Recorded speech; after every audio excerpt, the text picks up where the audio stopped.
All right. Hello, everyone. So we're going to get started here in a minute.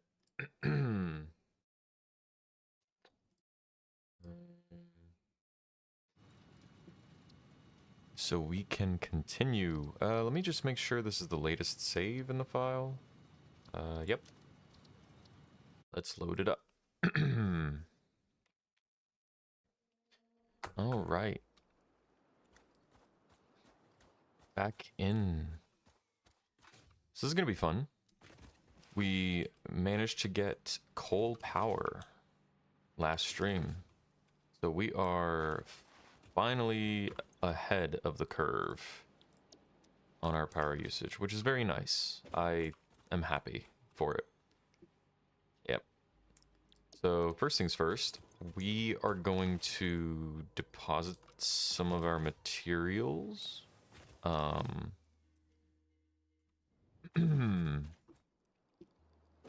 Don't want to accidentally lose any of this stuff while I'm busy advancing.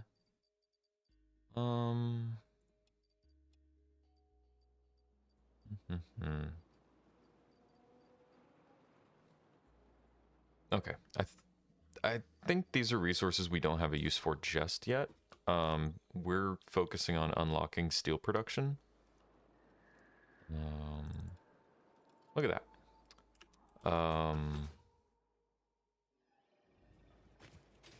So I think the priority is going to be, wow, it looks so,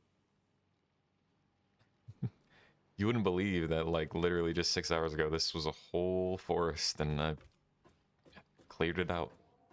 We still have that area over there, so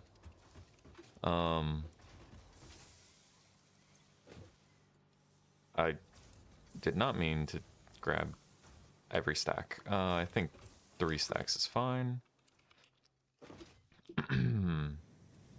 So I should have enough room.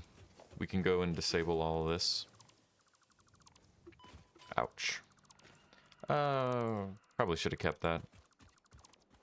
Still use in producing solid biomass. But oh well. We'll move it. I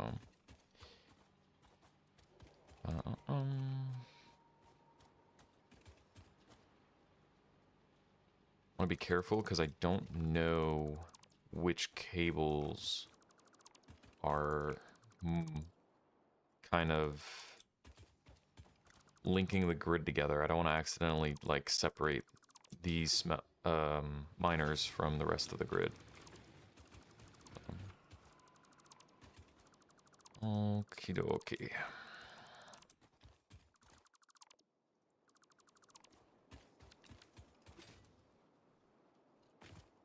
All right. I think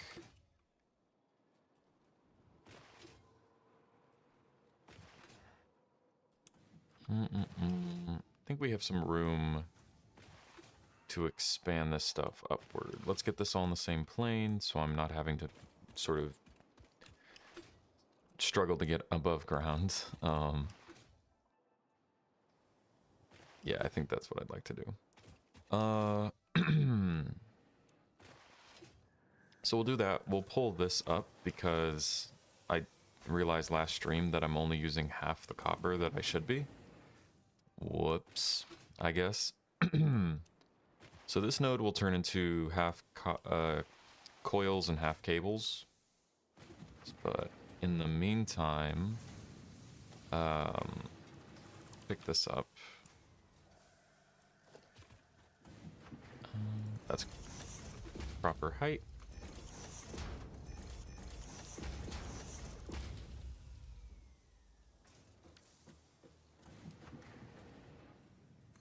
Yep. All right.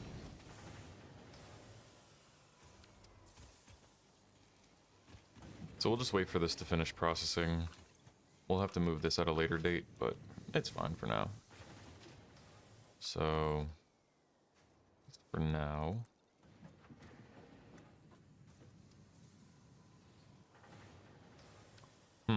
okay, I have a little bit of a conundrum. I haven't unlocked any of the awesome let's do that first. I can get ladders and some other stuff, and then we can move on to pushing for... Oh boy, busy up here.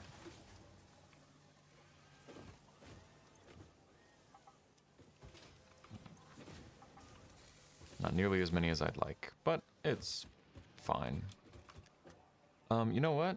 I found a perfect way to deal with our copper cables. Ouch. Just gonna come around and just do that.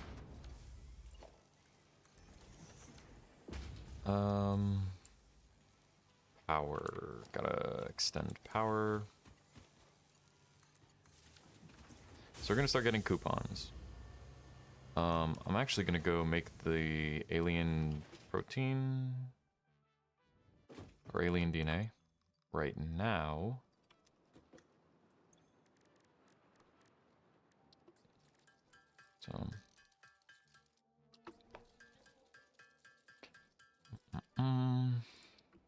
So this is one of the big things later in the game. You get some resources to like double your production, and since animal protein or alien protein is the input is always manual. You have to go fight aliens to actually get the resources.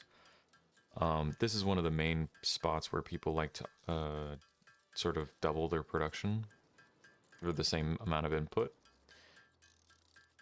But at least starting out, feeding a few of these and just making them at a loss is worth it initially. Because we're looking at 1,000 DNA points for the next one.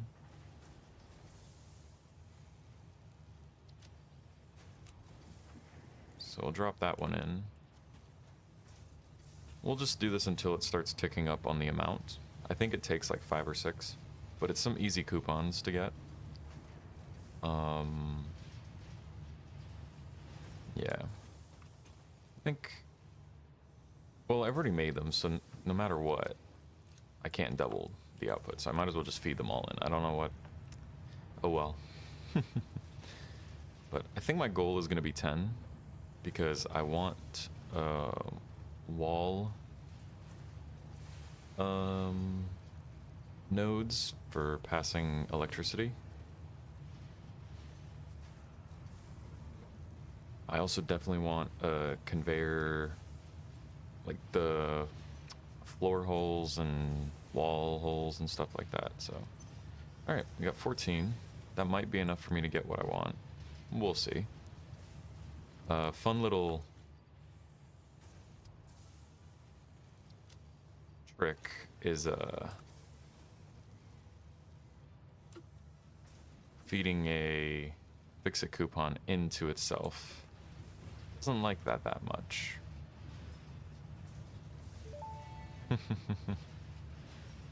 Fix-it sees what you did there. How creative. I have also been creative. There is something extra special for you in the awesome shop. It is a marvel of technology. It is truly the shape of the future. I will be sad if you do not use it and love it, and tell any friends you make in the future all about it. So, that's like a fun little thing you can do. So this is not a priority. I run for this stuff, but not a priority technically. This is also not. A lot of these are aesthetic choices. So I'm gonna end up putting them off for later. We're definitely going for the latter. We have to get a coffee cup. That's a requirement. Wall hole, floor hole, wall power outlets. Well, I don't really care about a clean pipeline, so we're going to ignore those for the moment. How much are we looking at? 12. We can get conveyor and we can finish these off, so buy that. And got ourselves a nice Official cool Fix-It coffee cup. Unlocked. Do not purchase unauthorized Fix-It coffee cups. They have been known to Right. explode and attract wasps. Unauthorized Fix-It coffee cups lower your attractiveness to your preferred gender and or your sense of well-being if you have no gender attraction or preference. Official Fix-It products can be licensed for your use from official Awesome Shop installations only. Come to the best shop on the planet for the best deals on all official Fix-It supplies, guaranteed. Quite interesting input from Ada there.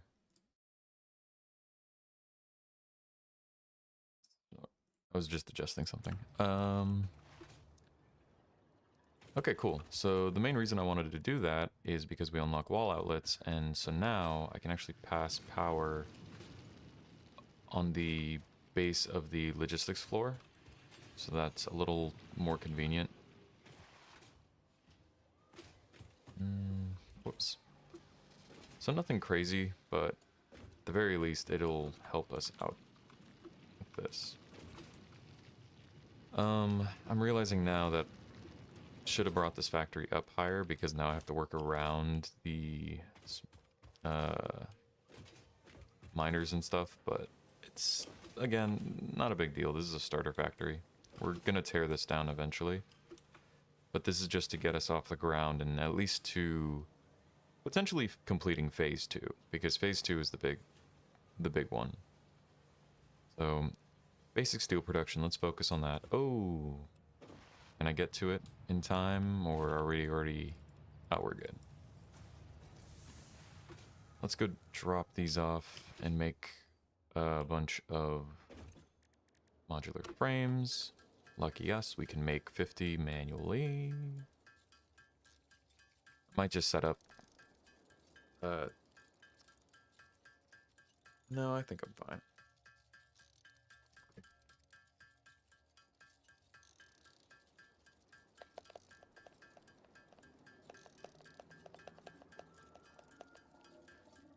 Very exciting gameplay. I think our next steps are definitely going to be get steel production and start, even though this is going to be a starter factory, I will tear it down and rebuild it like right after getting steel production. Major reason is that I actually want to sort of section off the areas a little more, raise them up so that the miners can fit underneath easily, and we can expand it a little more without worry. Because even though it's going to be a starter one, it's going to be here for a while, just because it's going to produce a little bit of everything. Obviously not at bulk rates, but we're going to need, you know, 3 reinforced plates with, you know, 2 copper sheets randomly throughout. So it'll make our lives easier. So you don't have to, obviously, but the way I set up my factory and how I want to handle it, you know, I feel the need. So we have that unlocked. Milestone reached. Coal and iron can be combined in the foundry to start steel production. You know what? Project part number 2, the versatile framework, can only be created via automation, not at a crafting bench. Delivering these to the space elevator is essential if we are going to complete phase 2 of project assembly and save the day. Fix It and humanity is relying on you. Well, that's good to hear. I think I might just go for the blueprint designer or logistics Mark III, because Mark III, I believe, uses these steel beams, and that's steel straight into steel beams. There's no long production chain as compared to reinforced iron plates.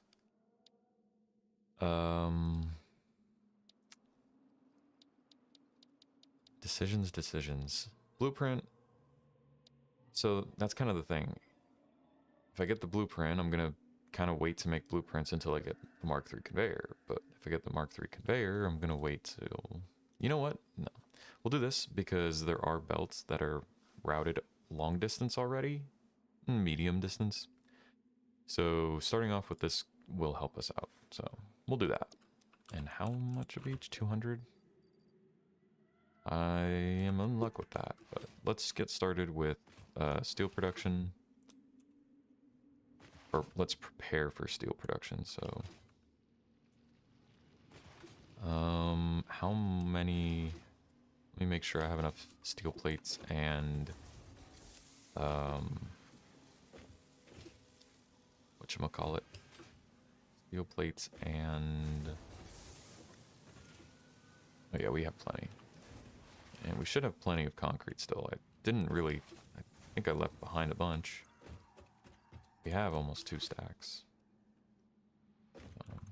Okay, I think we're good. So let's get started on remaking this. I'm going to... this is still going to be the limit. I'm not going out to the left more than this. At least for the starter. I think there's plenty of space. But I will go out further in that direction and that direction.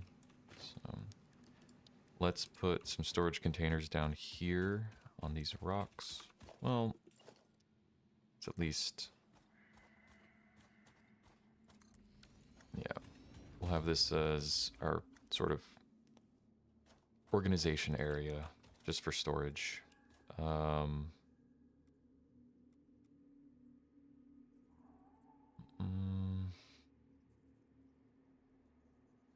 Sure, we'll do that. Okay. So we're gonna dump everything I don't need for building. So we'll need that.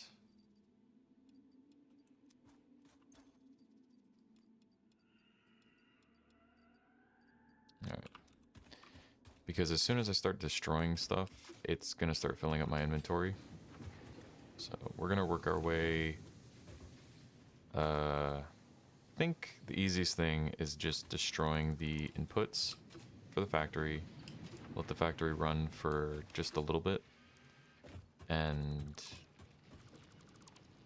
by then, we'll have... I mean, it'll sort of... What do you call it?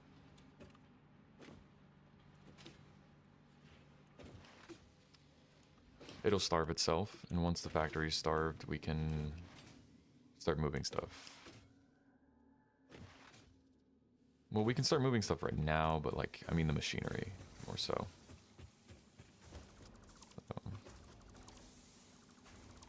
There we go. So...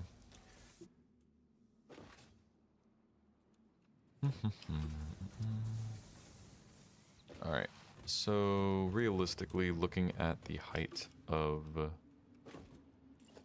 these, we're gonna default.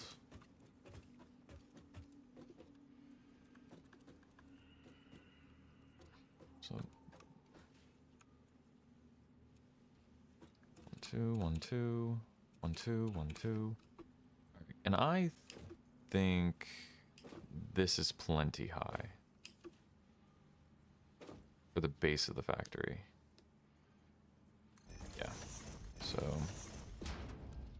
let's turn Zoop on.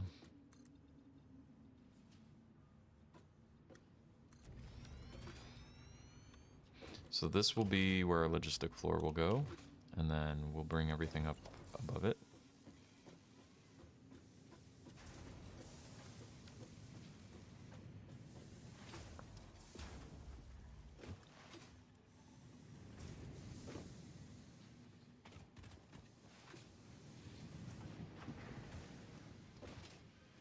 Cool.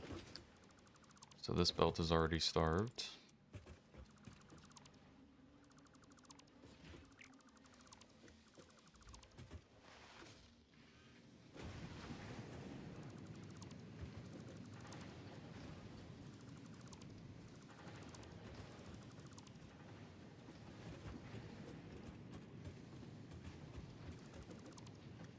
Still some right here, slowly making its way up.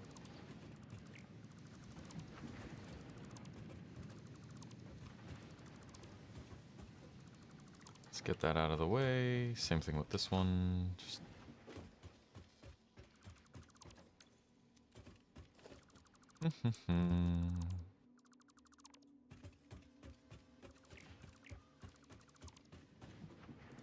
oh, this one's still pulling some resources off.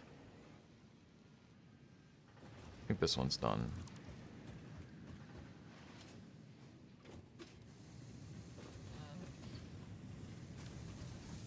Okay, so these are still full.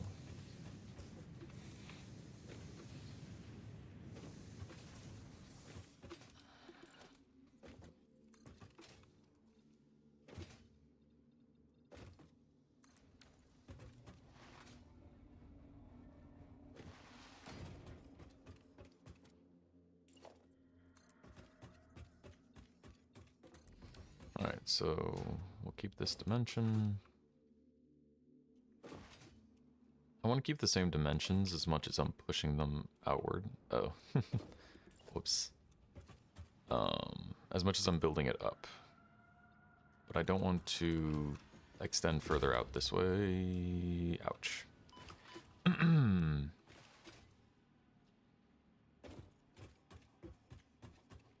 So we'll have to go over there, pull the coal lines, which is what I was predicting I would have to do.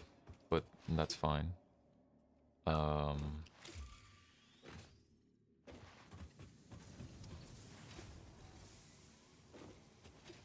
Let's see. Let me pull this one out over to here. Okay. Yep. All right. I think we can clear this out since there's nothing on it.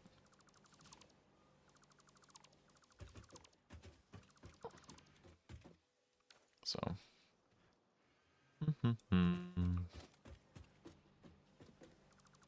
This mess.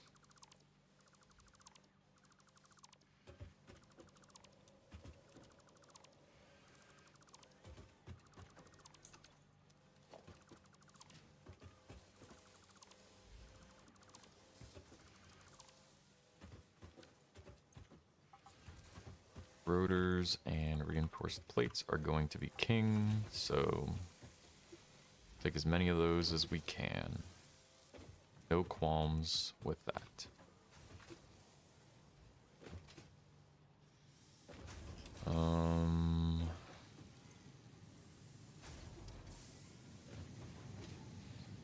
Okay.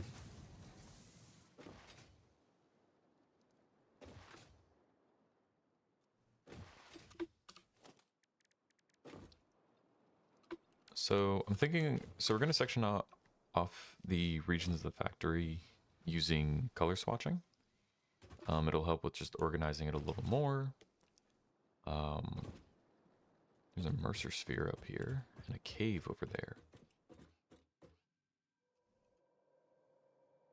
Sorry, I got a little distracted. Yes, we're gonna sort of section off the top floor colors so that I can tell. Because I don't tend to do that, and then everything sort of blends together.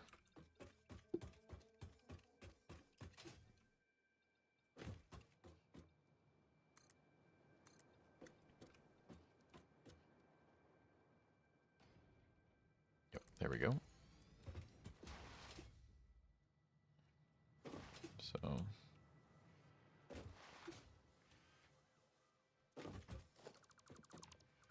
oh, do I have a crafting table? That's funny. Didn't realize I had that there.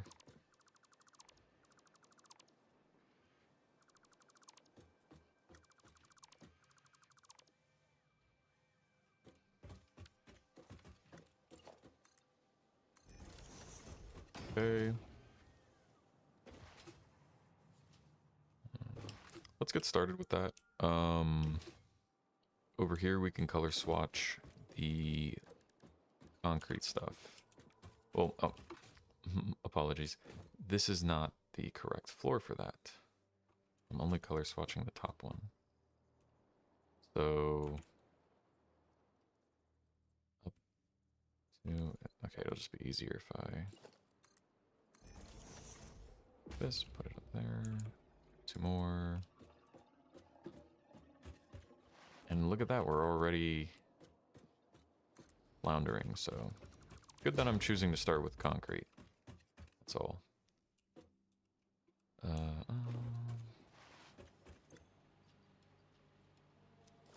So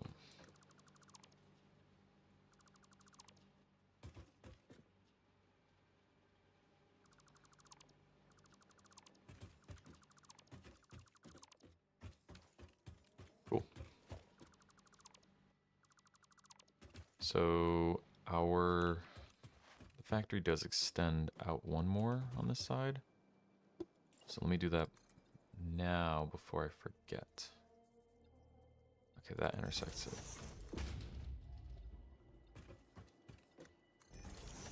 So I'll leave this open just because I need to address the power.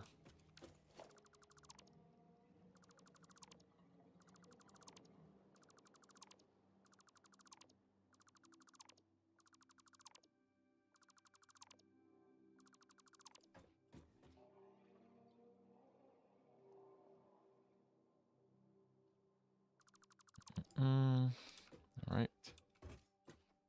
Address these.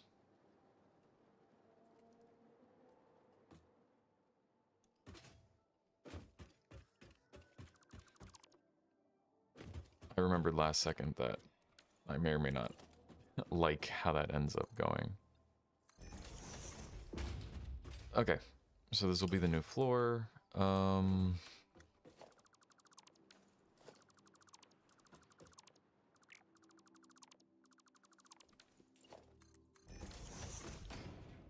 Okay, and then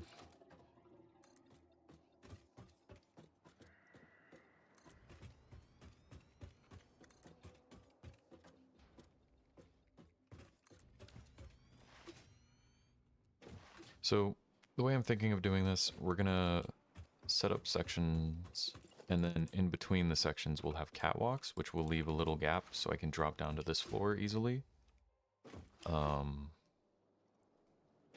So let's get started with the concrete one.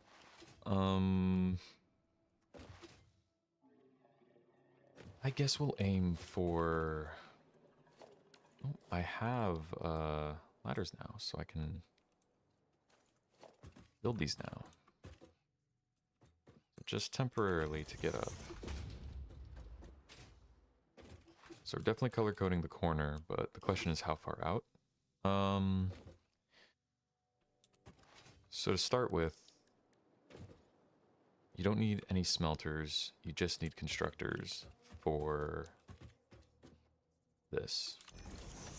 So you've got concrete and then you're done, so let's assume that. So you want to keep your machinery inside the color code region, including the logistics you know you need for it, i.e. I know I'm going to need a splitter to split stuff into one of these, so I'm going to preemptively make it so, you know, that I push these in a bit. So even though this is marked here, the belts end up cutting off close to here because there's always going to be more belts to run, more stuff, and having a tile of space can help because you can fit 5 belts along here, so it saves you heartache.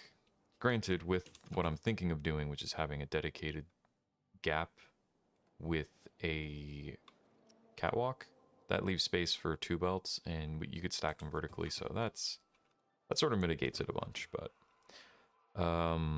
let's see. I think this is fine. Let's do a quick scan for the limestone nodes. Already got 3 tapped, but let's see. Okay. There might be another one in the vicinity, but not direct. The major thing is we're about to step into Mark II miners, which is going to give us twice as much per node. So these 2 impure nodes are going to give us 60 instead of 30, and this normal one's going to give us 120. So we're going to go from having 120 total to having 240 total. We'll double it. And with 240, that's going to be 5.33. Ew, that's gross. Yeah, but we can estimate that we'll find maybe one more node. And let's just go for 9. Because 45 times 9 is 405. It's 270 divided by 45. 6. Okay, so on a Mark III belt, we can support 6 of these. And if we double it, that'll give us 480.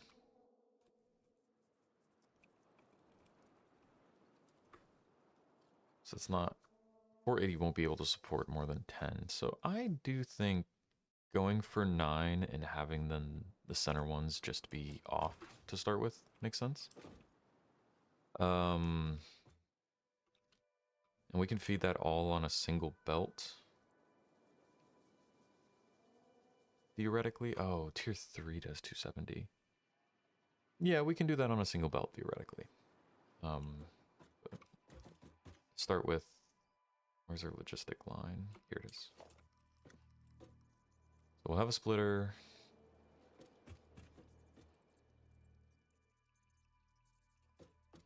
See, a lot of people crunch them here, because then you can double click and it's hooked up.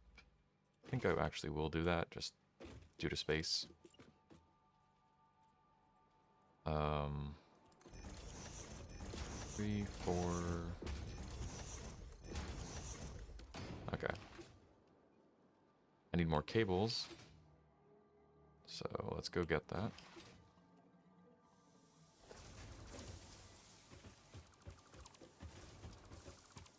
Alright, our smelters are officially out, which is cool.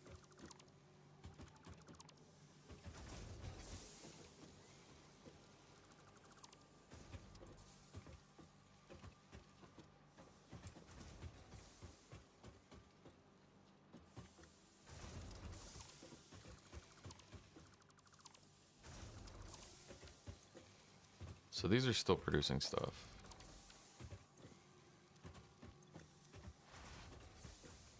Oh, this one's done. Oh. Just got a bunch of steel plates. Oh. I was gonna say, did this one just finish? These ones actually are about to finish though, so. Alright, we'll come back and check on these. Wait. Okay. My brain got confused somehow. I don't know.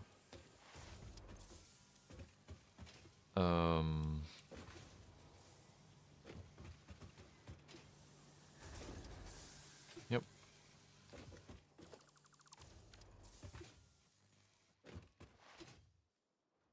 So we should have more resources now since I just picked up a bunch of buildings. So 1, 2, 3. All right. So these are our 9. We'll have a conveyor merger right here.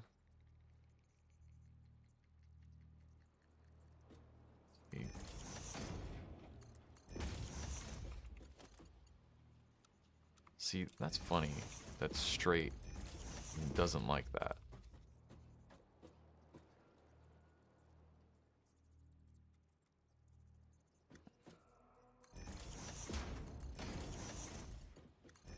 Alright.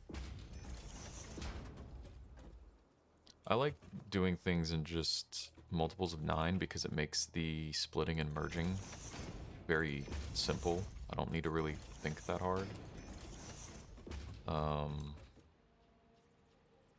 Now I'm really curious, is this actually going to let me like... No, it won't. So I do actually need to have a gap between mergers and such. Okay. So look at that. We pull them all off. Since I'm intending to do belt balanced, I'm not intending to do manifold for the whole playthrough. Oh, for the things that make sense for the playthrough. Obviously, coal plant due to space, it needed to be manifold, but this doesn't need to be. So, seeing as how we have the output here, when it comes to organization, so storage containers, we'll tier up on the storage containers, but we can very easily set up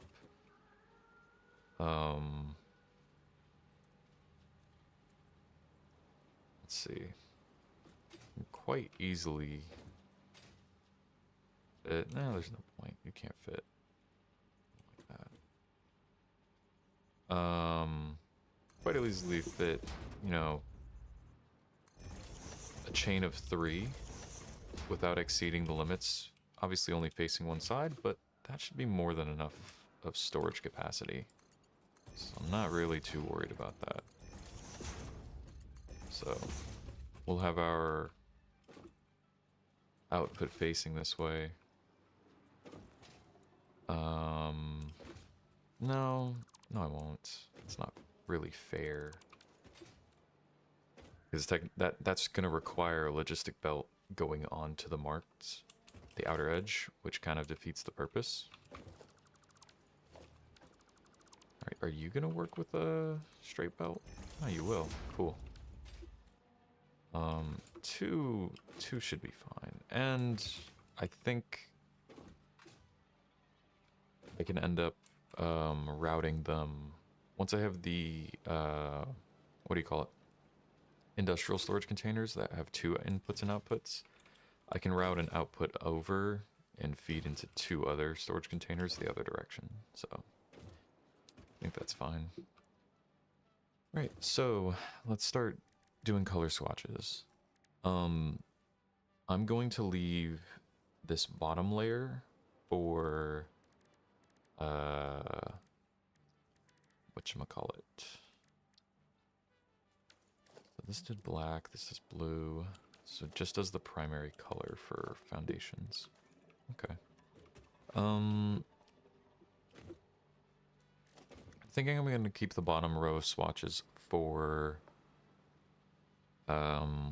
logistical colors, so like pipeline colors more so. So I think this one will be pipeline colors, this one will be factory colors, and this one will be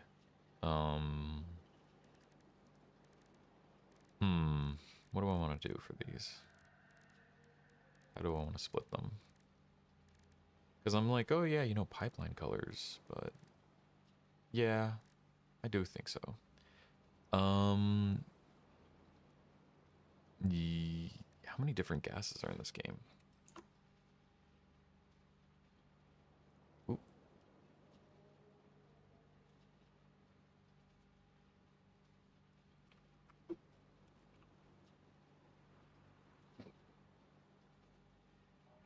Sure, we'll go here. So, you're kidding me, really? Okay, never mind. We'll go here.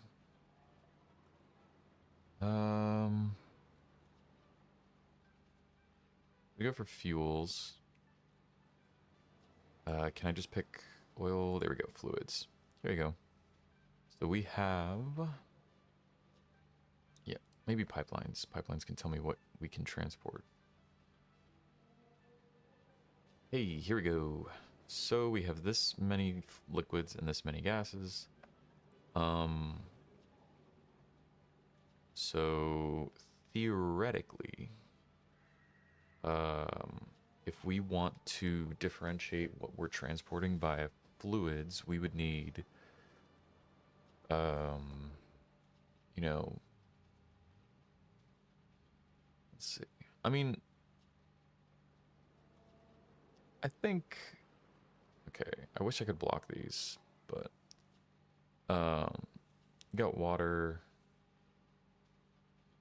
crude oil, so like blue, black, purple, yellow, red, green. I think, well, there's orange, yellow, and silver. I think silver suffices for all of these. It's kind of like a pink.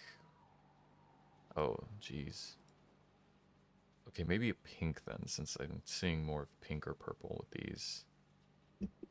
Yeah. And that's like a... Yeah. We could also go with the ANSI standard for colors, but I already tried that in a previous playthrough, and that kind of looks gross. Um, Water, for example, is actually demarcated by green, not by like blue. And uh, combustibles are actually marked by, oh, what color? Let me make sure I get this right. Combustibles are brown and flammables are yellow. And those don't really look good, so I'm not going to end up using them. Okay, I think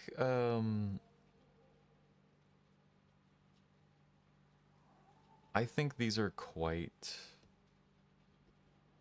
particular. Are there recipes that mix sulfuric acid with silica acid? No. Okay. So we could, I think we could get away with just like a yellow for all acids. Yeah, I think that works. And I mean, turbo fuel and rocket fuel are pretty much the same color. So red wise, I think we can get away. So maybe just blue, black, purple, orange, red, and yellow for just the remainder. I think that works fine. And that's blue, black, purple, orange, red, yellow. So that fits this. Okay, so we could do that. So let's get started with the blue. Um,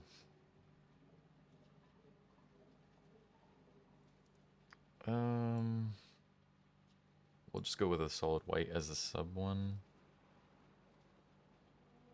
Uh, Dang it, that's not what I wanted. I want to make it desaturated a little. I like pastel colors more than that. Yeah, so we could save that off as our blue. Then we need, what's the order? Blue, black. I mean, it's pretty simple, just fully desaturated. I will actually move it over to maybe a slightly cool black.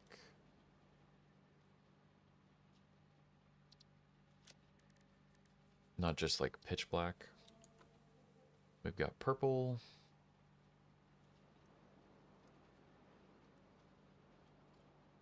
I think I like that. And then orange, all right. What about here? I think that's good. Save that off.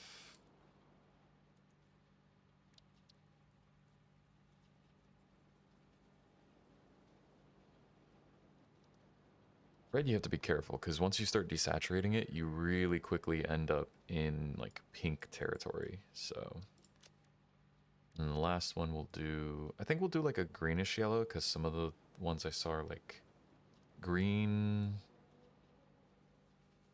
But we're gonna desaturate this one for sure. Oh my god, yellow, not desaturated, can look really bad.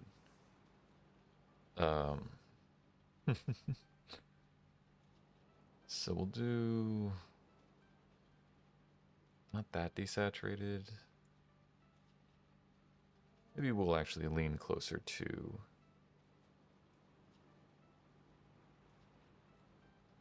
Eesh.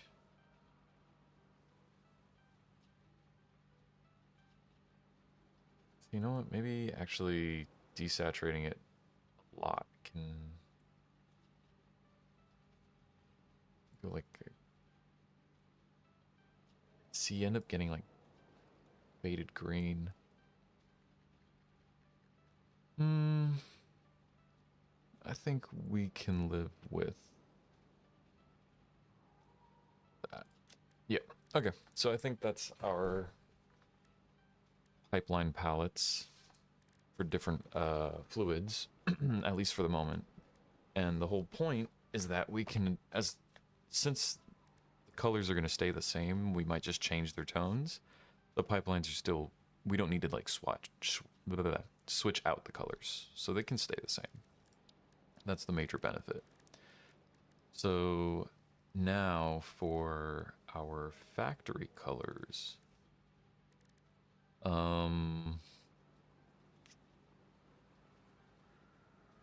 I personally like having I'm definitely gonna have one that's like a steel white, a steel color.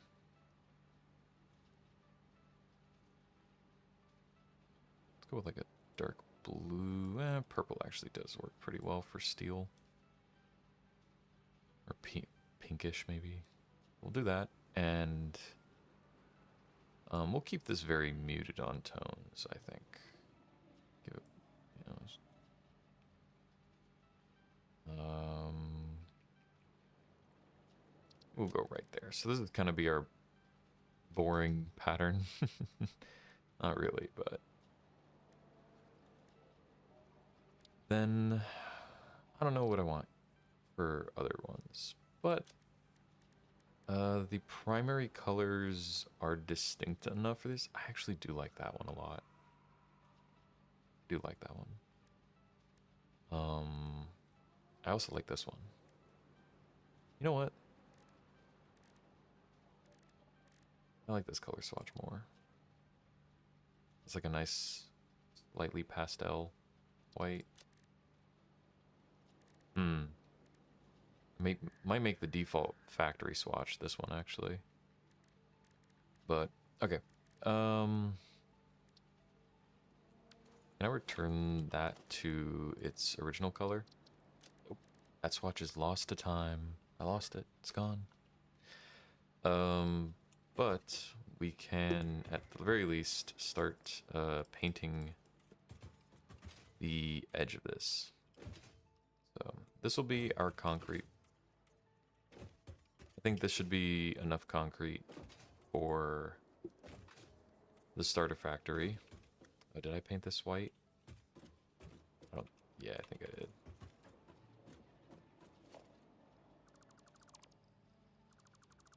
Okay.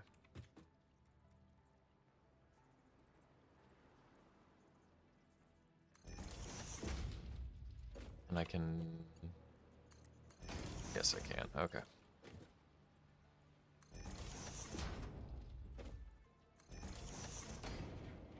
So, I mean, with this, if we get it to full production, we'll be producing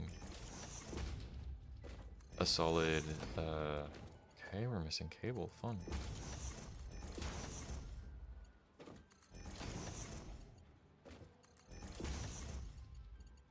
Okay. Although, I can skip, yeah, we'll skip that one for now because we're not actually going to be outputting anything to those lines just yet. But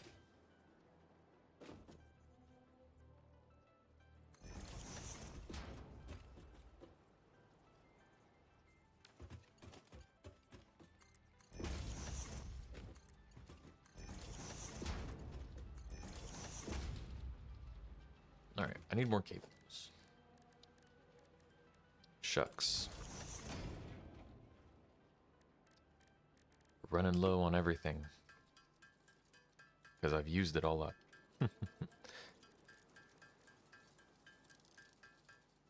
Alright.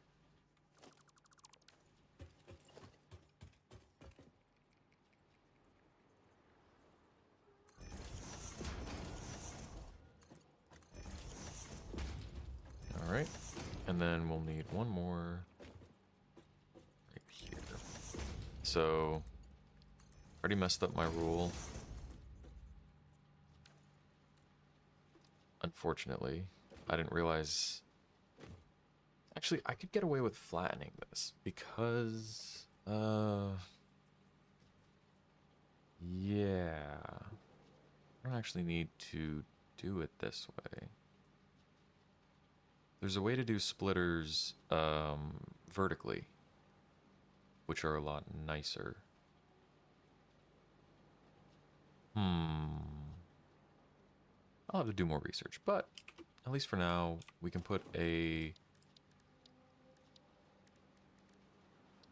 airlift hole right here.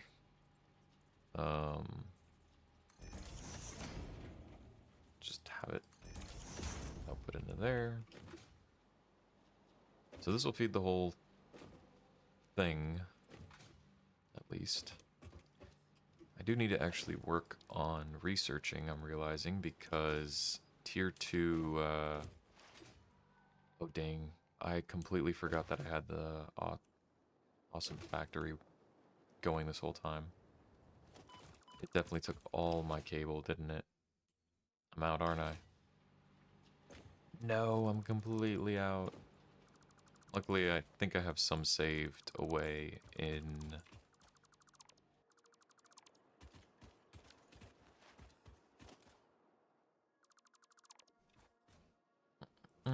I should have some saved up, so I'm not too worried.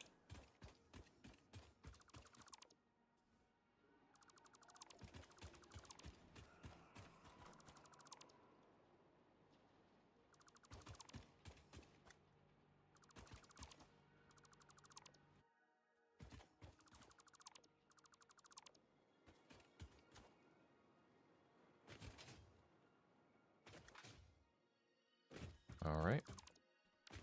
So our bottommost layer is cleaned up. Where did I build my... Oh, it's over there.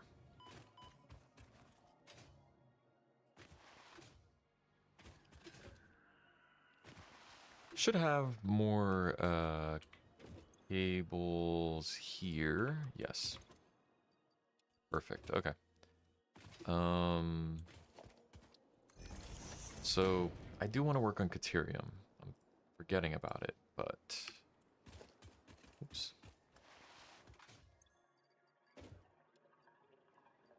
Caterium... Don't think any... That might be researchable. Should have built it closer, but it's already too late. So let's finish this one off at least. Thank you. This would be helpful. The remains researched belong to an organism with 8 jointed legs, similar to the legs of arachnids but with non-standard distribution and function. Because its attacks focus on stabbing prey with the ends of their legs, which resemble insectoid stingers, they have been dubbed stingers. Stinger remains can now be made into alien protein, and additional research may reveal options for improving pioneer safety during exploration. Ew. If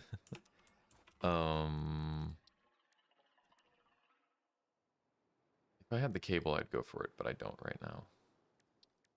So let's do the Mercer spheres. Mercer spheres are going to be valuable later.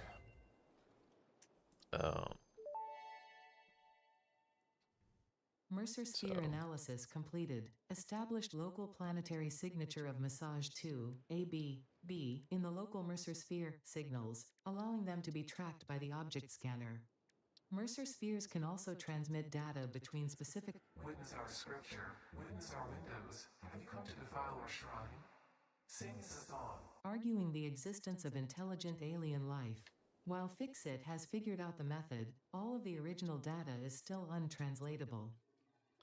Well, that didn't sound like Ada. We'll start doing the infinite zoop chain. I don't... Maybe it'll just let me zoop larger stuff.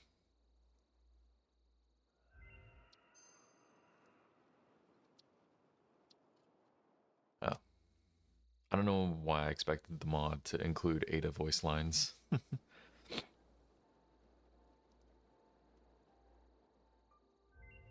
Cool. And we'll stop there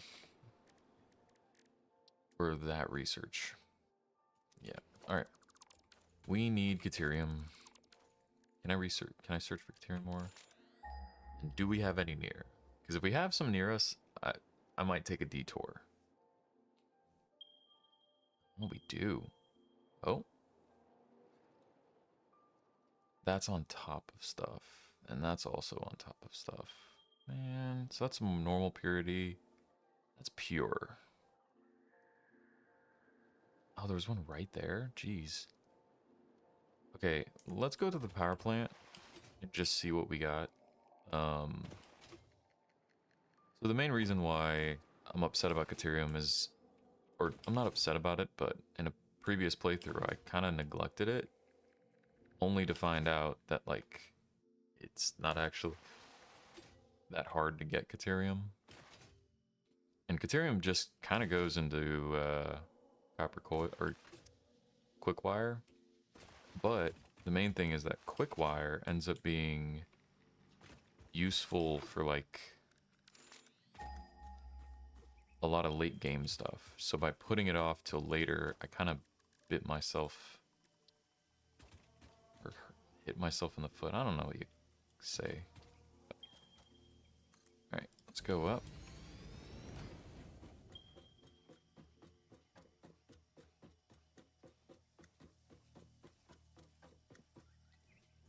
All right. Of all things, I really surprised I didn't bring enough of these.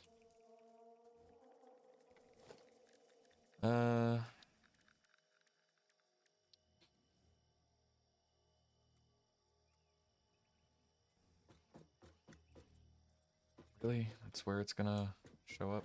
The base of this?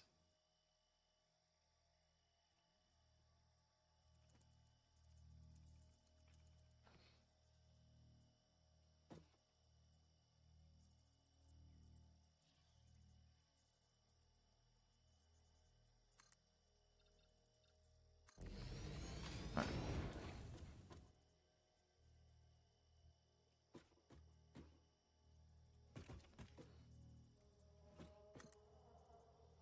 Let's see. All right.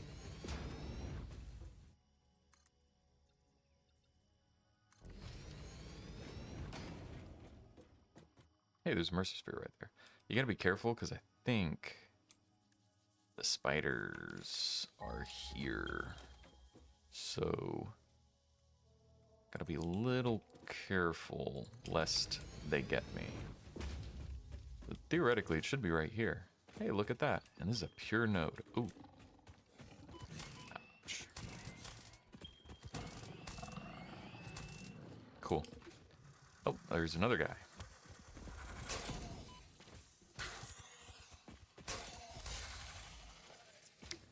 I might ask, why'd I go for this one in particular? Mainly because my power grid is right here. So routing power is going to be very easy. Just have to pull it up here.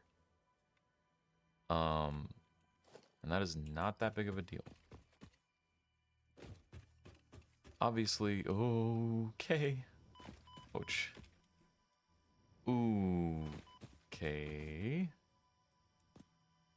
Need to be a little careful. Okay. Say that, and then I just fall down all the way. So this would be where the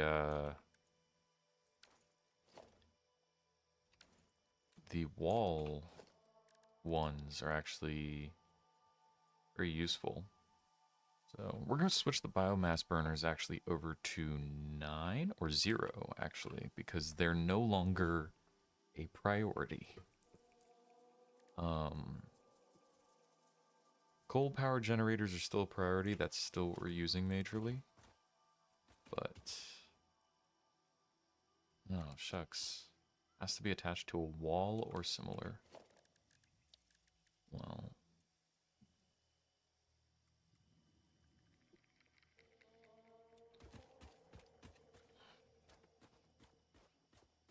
this is gonna look extremely horrible, but I don't really care that much. We'll just take it up to there. Actually, whoops.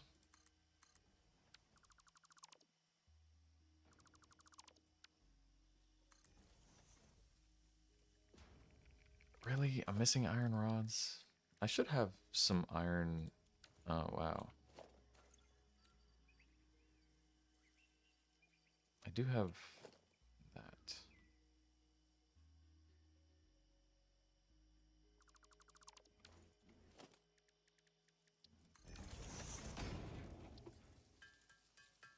This is a bit funny. But, yeah.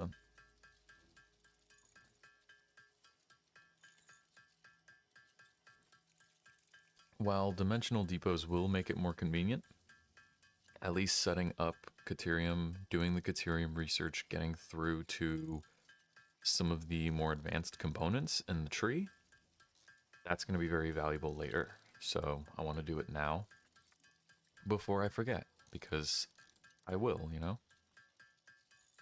So I don't know what the difference is. I guess this is for everyone on the server.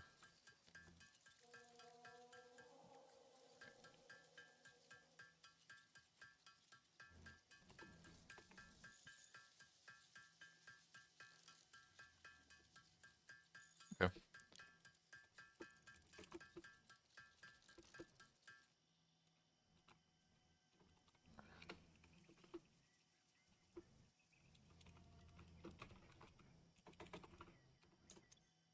Not what I meant to do. Oh well. 96. That should be good. And I definitely have enough to continue.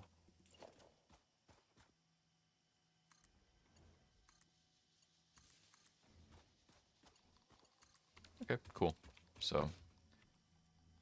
Let's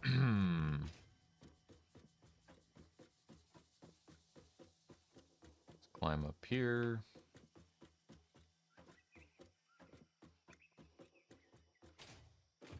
I think I'm going to switch out these ramps for just the ladder all the way up, as long as I have enough. The game's starting to lag, which is a bit weird. I haven't done anything to lag it.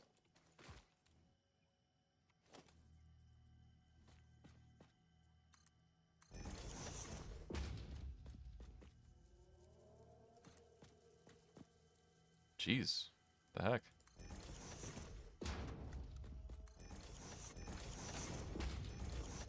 It's making me a little worried. Alright. I need a portable miner, and I left all of mine at home base. But I should be able to afford to make one.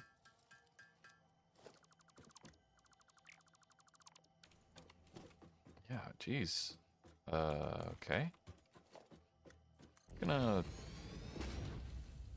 One moment.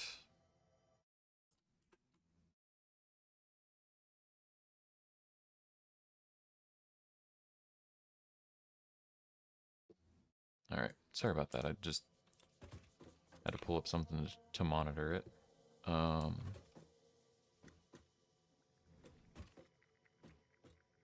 Cool. So we have this here. Why? Why here in particular? Very weird. You know what? I can actually... Yeah, I'm limited to 60, so...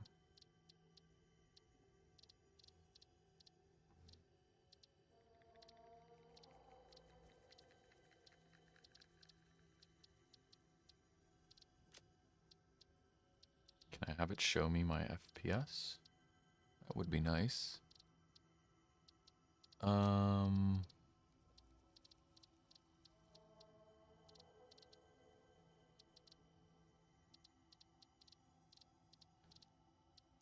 Not really.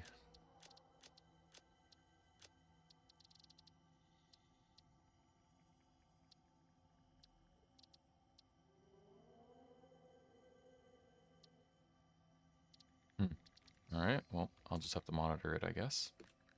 Odd. Regardless, we can... Okay, actually going to start getting frustrated with that. But let's come down here. Let's grab the ladders.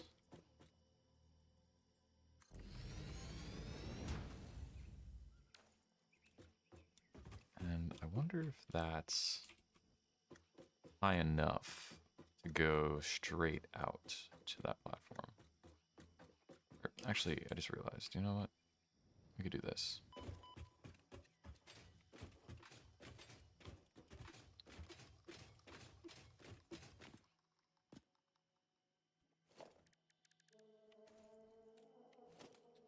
We should be able... Okay, what in the world is happening here? Alright, now I'm monitoring everything. Literally went to place this down and it didn't even accept, like, inputs, which is crazy, because... No. So... Okay, monitoring, any spikes? See, that's the crazy thing, I don't see any spikes in usage. Alright,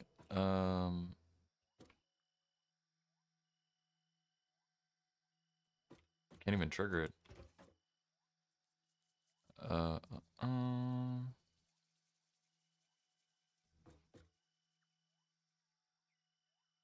Okay. So the ladders are over there. Do I want to go out over or do I want to go over and out? Does it really matter? No. The end result is the same.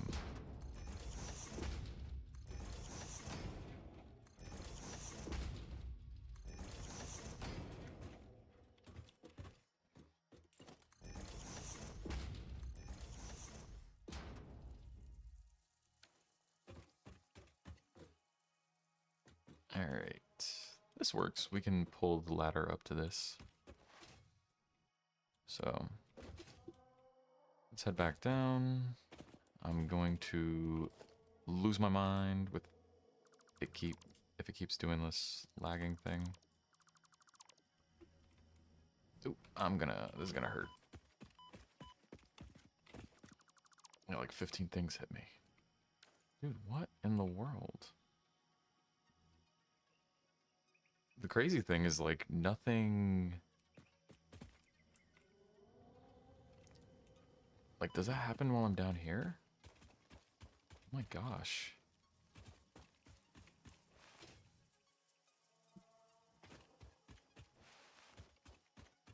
I have no idea why that's happening.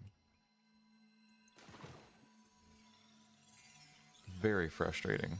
I literally am monitoring my resource usage, and I don't see...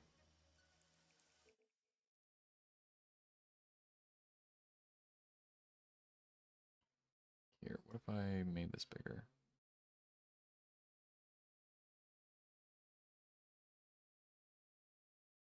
Is it the temperatures?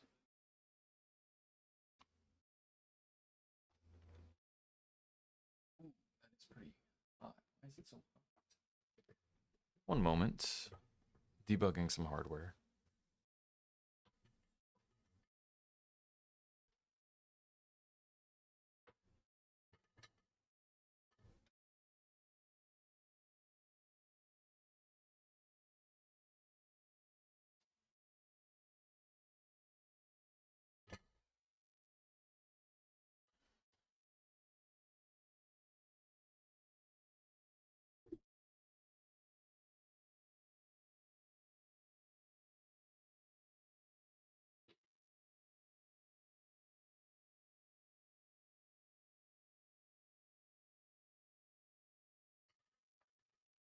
Oop, here's a CPU spike. Okay.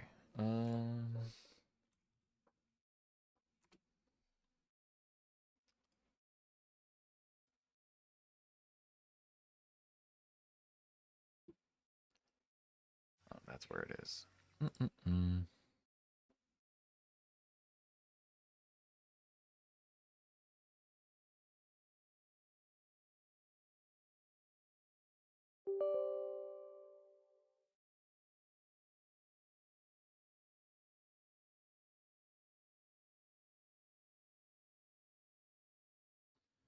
All right.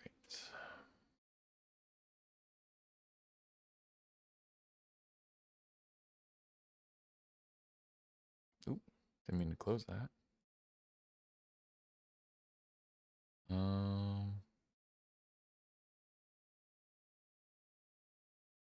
can't remember what's the safe temp for stuff.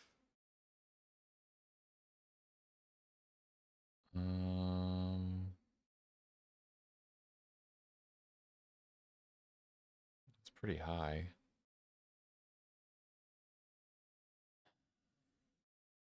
Temps on the rest of the motherboard are fine. The CPU's running really hot. It's running at 80 Celsius. GPU memory junctions at 82. Oosh. Not that crazy, but I mean, the actual GPU temp is, I mean, hotspot is 70, but the average for the actual whole chip is 58. So the only thing that's high is the CPU. Um,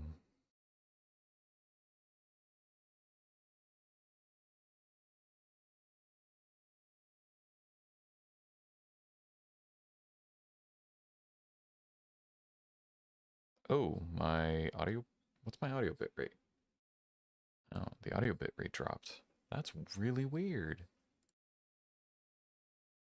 Yeah, so I think my CPU's getting limited actually. Somehow. I don't know why. Because video stuff's all CPU based for the most part. Um,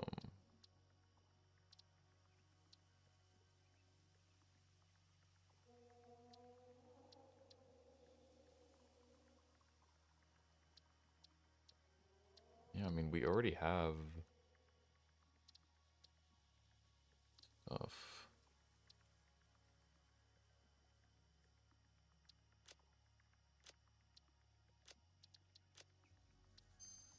Let's try swap, dropping it down to medium.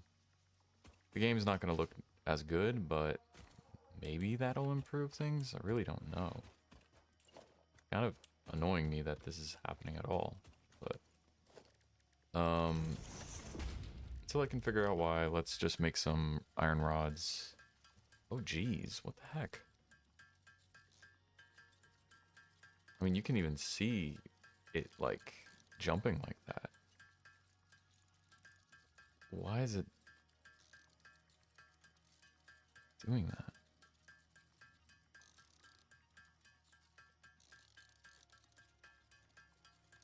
Okay. I think we might take a quick little break and I might... Okay, yeah, this is untenable. We're gonna take a quick little break. I'm going to figure this out, but I'll be right back.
All right, we're giving this another go. I'm monitoring my CPU temps and such.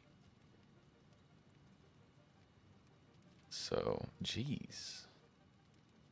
Jumped straight up to 78? That's very weird that it's running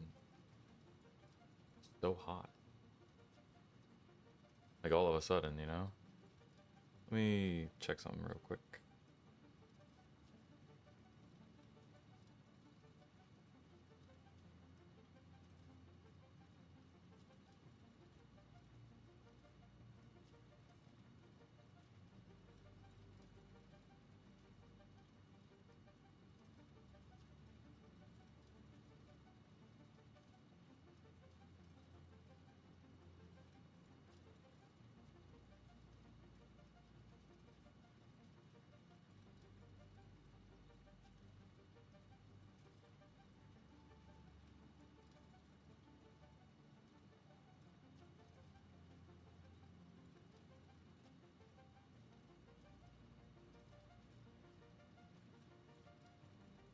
Yeah, so ideal is like under 80. Shouldn't go above 80 while I'm under max load, so you didn't obviously you guys couldn't see, but one of the temps jumped up to 85 for a second on one of the dies, the CPU dies. And that's not good. Suffice to say. So I don't know what was going on. What it was trying to, and the weird thing is the CPU wasn't even under, like, the CPU was under like 40% load, yet like the CPU seemed like it was drawing so much more power, which is very weird. So I don't know what's going on with it. So I'm monitoring it now, but hopefully this isn't a like consistent issue or something. So, all right. We'll stick the ladder over to the side because I want to have the Caterium output. Oh, didn't mean to do that. Be prioritized.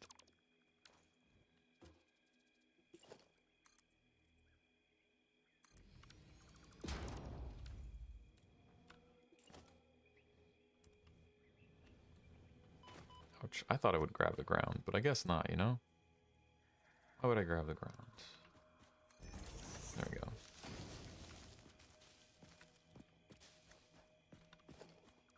Alright, let's clean up these walls.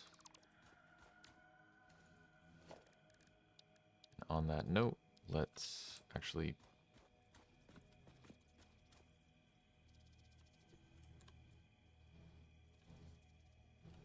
I feel like...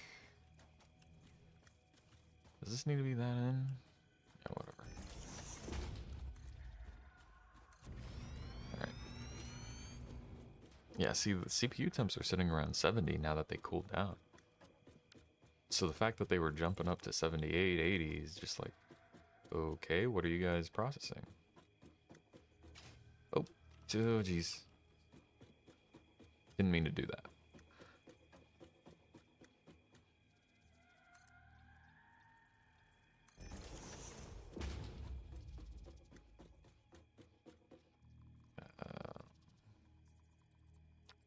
Should have potentially started up top with the wall and brought it down.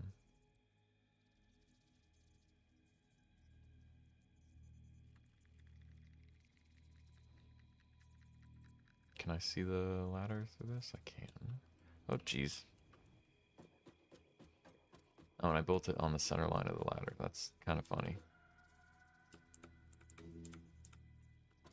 So, let's do that.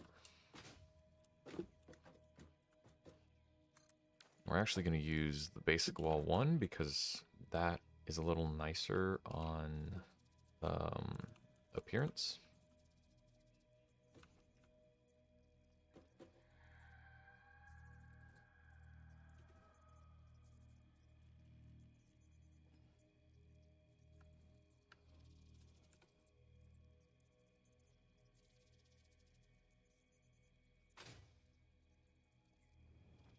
All right. that should be good.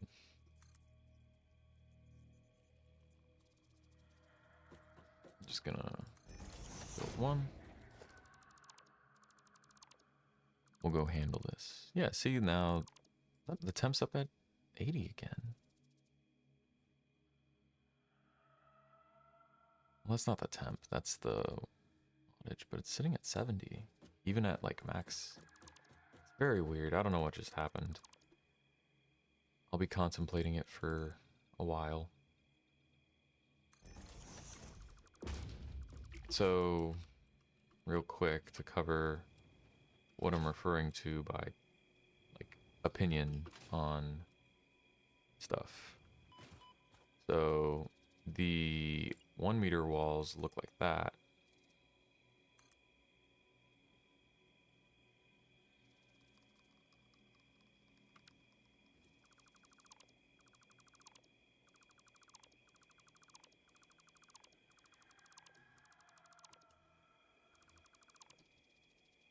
So how much does this cost? Wow, so it's like, that's so much more resource intensive. Yeah, maybe I don't really care enough about appearances to sort of justify that. Well, either way, the damage is done. I already decided to do it, but it ends up looking like this. A much more straight sort of appearance. So, a lot of people think this looks better. So, I wanted to try it out. I was curious. So, we'll just drop that there, drop that there.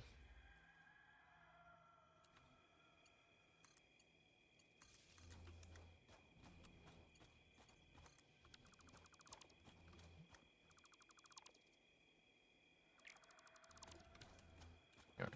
And then the center, we will have our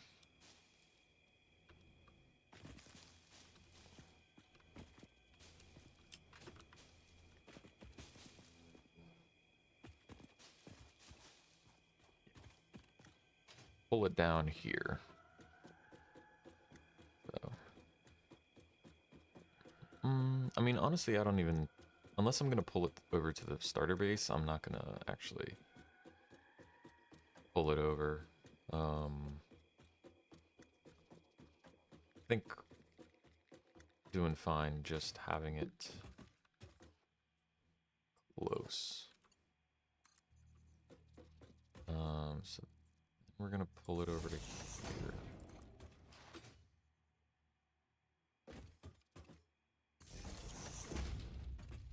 Yep. All right. And here we go.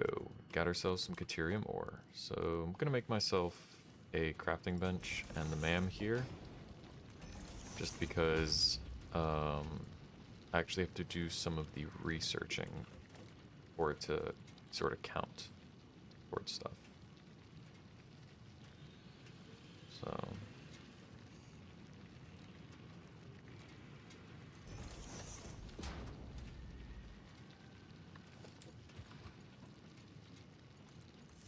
this is a pure node, and this handles 45 per minute.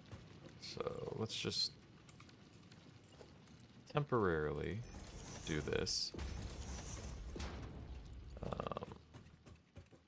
Just have 2 of them.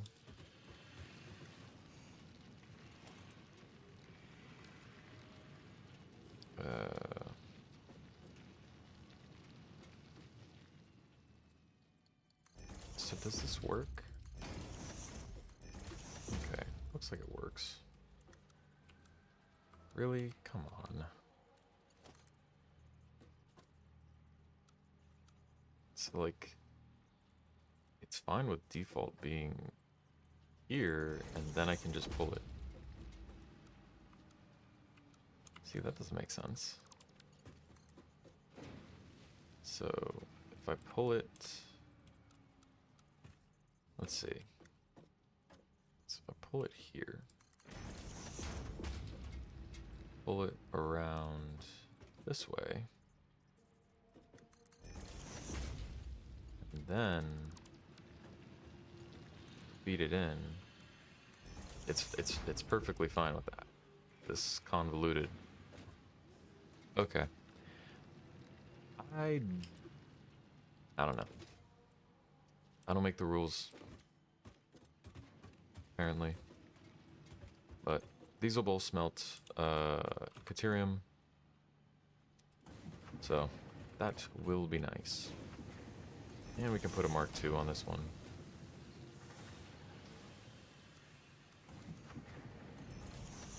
So that'll split into 2 of the Mark II belts. So cool.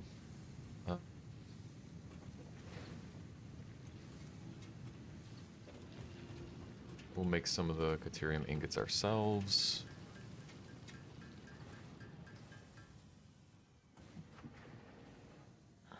Yeah.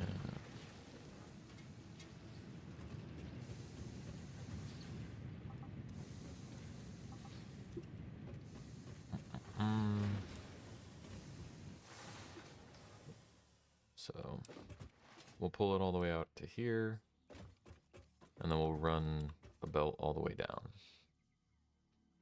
I think in actuality we're gonna run it down behind the wall and just have it come out through a wall hole.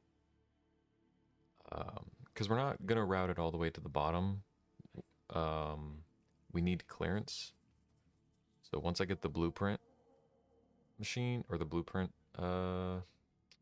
tool, and I can start designing some stuff, I'm definitely going to make some belt highways. Because having the belts raised off the ground will help immensely later.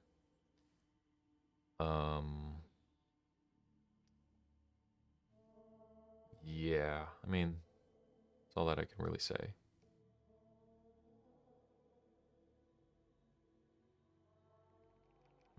Hmm.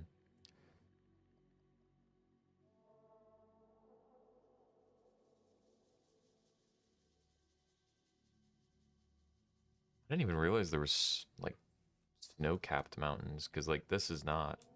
I don't think I ever looked that way. Am I gonna clear the jump? Almost. Alright, so that's enough to research the next tier for Caterium. So get quick wire, and this will be the next step. Research completed. Quickwire recipe unlocked. New Caterium research available.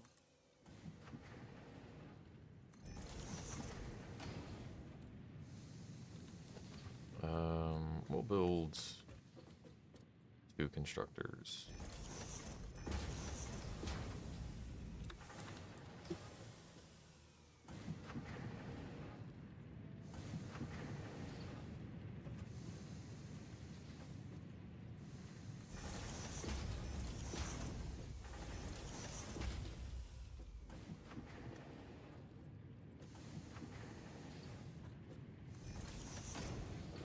That's not aligned at all. Oh.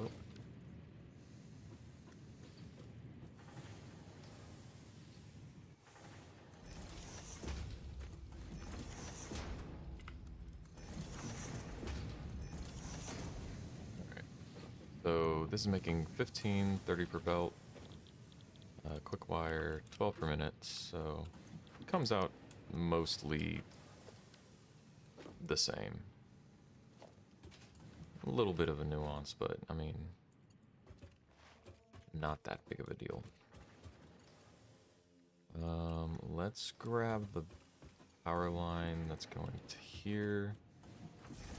Split it off. Okay. Now we're making ourselves some quick wire. And this is going to be the equivalent of liquid gold for a majority of the playthrough. So, because once we unlock this, I believe this is going to be a power 2 or Mark II power pole. I think this is a Mark III, but we don't have that. But, yep.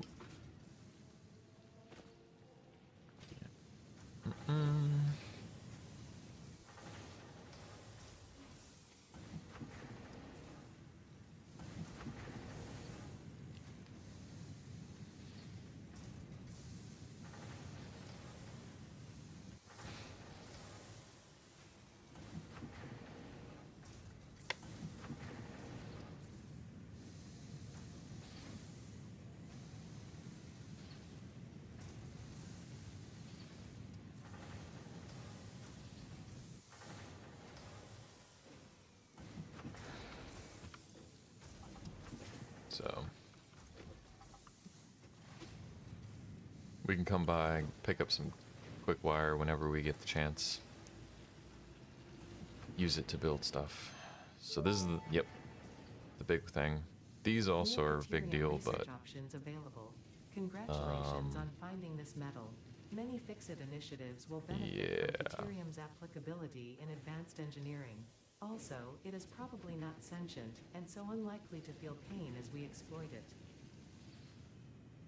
so the smart splitter and power switch are cool. Smart splitter is probably more important. This lets us define priorities. We can make overflow valves. We can sort. So this is a big deal to have. But we're going to focus on power and let, you know, this work its way to set this up here.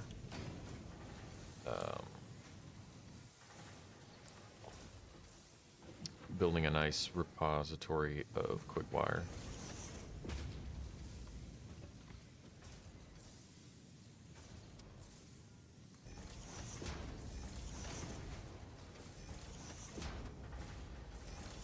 So we can come by periodically, pick this up, and I think that'll go a long way towards helping us having this set up now at the very least.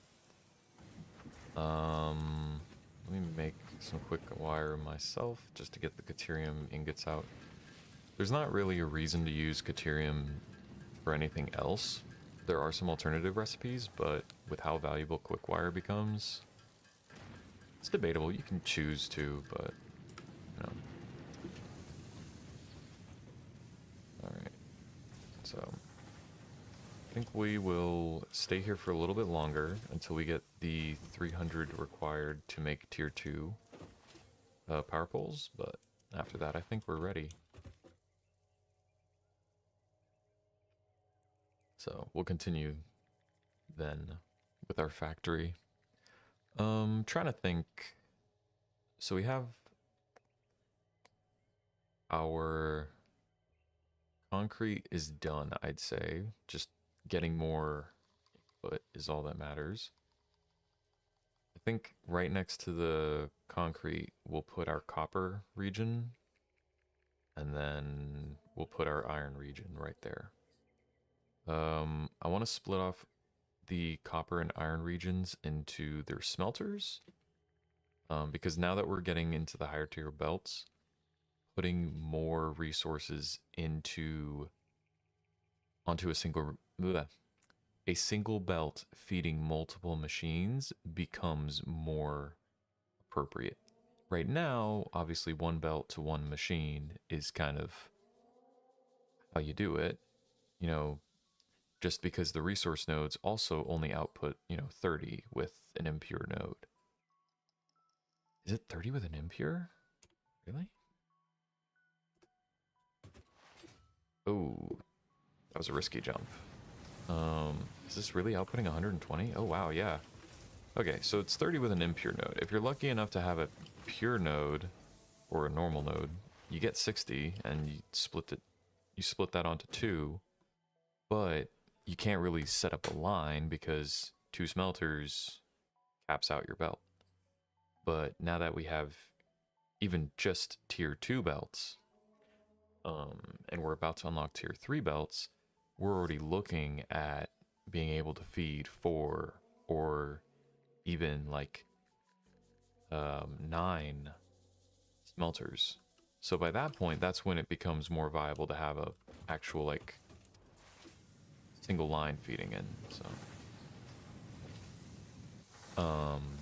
So what you want to do is you set up a smelting area and then take your one line and feed it over to another section.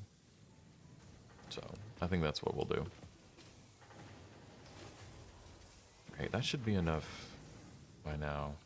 How much is this making? 60 per minute? Ah, see, I made a mistake. This should be a tier 2 belt. Mark 2 belt. Because this was building up. Or backing up more appropriately. So, alright, we have enough to research ourselves tier 2 or Mark 2 power poles. Heck yeah. Power pole Mark II unlocked. This provides additional power connections compared to the Power pole Mark I. So we can't go down this path, unfortunately, just because of plastic. We do not have access to that at the moment.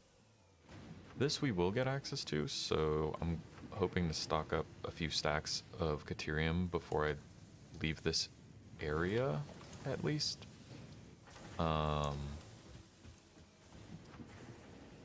400 is nice and all, but I mean, so let's go to our power poles. Oops. Messing up all my keybinds, and we're actually gonna keybind a Mark II to our number 1. So uses twice as much of every resource, but you get the benefit that instead of 4 connection points, you get 7. So it still makes sense to use the tier 1s for, you know, transferring power across distance. But when you have, you know, factory regions, it helps so much to have the Mark IIs. Still saying tier 2, but, you know. Alright, we already have a stack.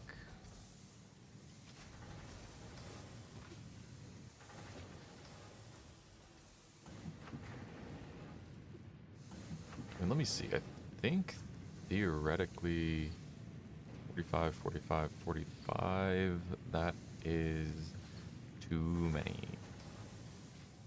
But no matter.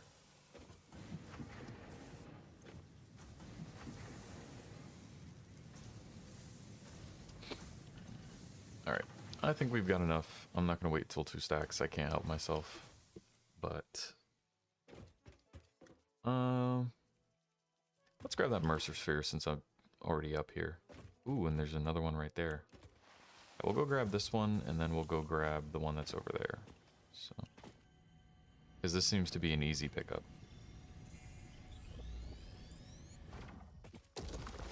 Alright. Some sulfur, might as well.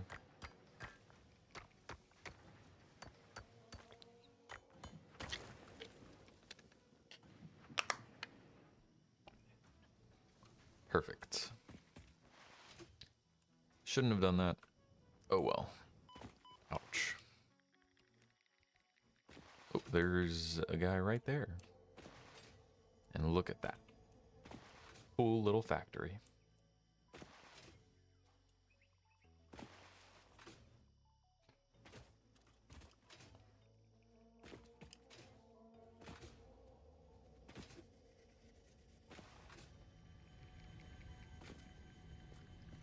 Alright.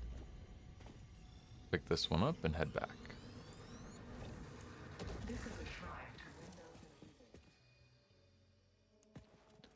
Okay. Not creepy at all, you know? I wonder what goes this direction. Oh, it's just a side path to our base anyways. That's cool.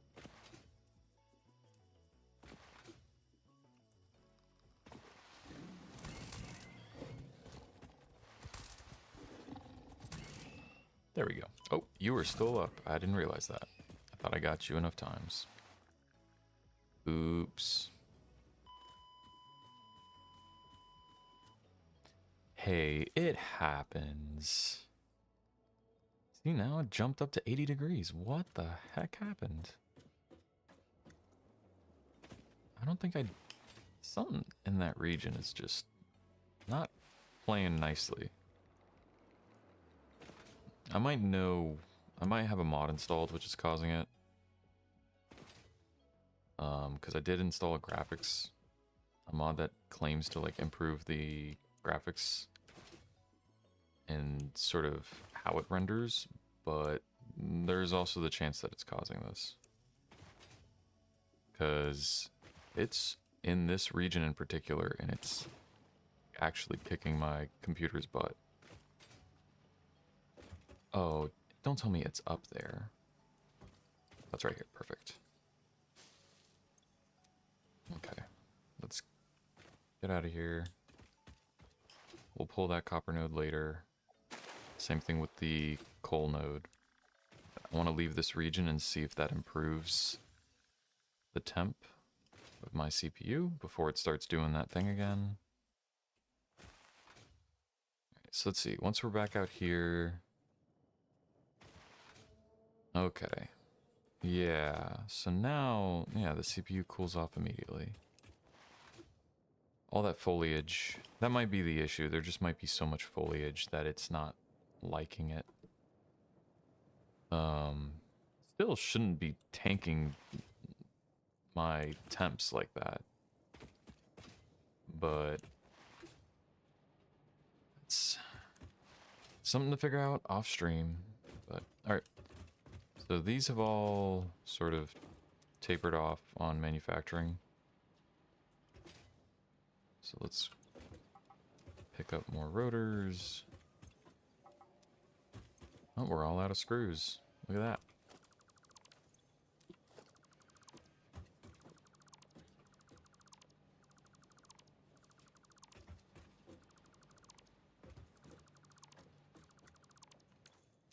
Alright.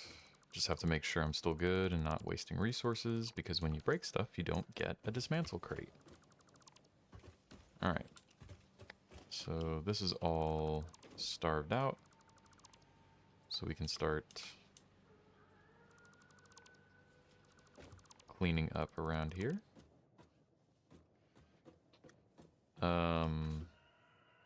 Yeah.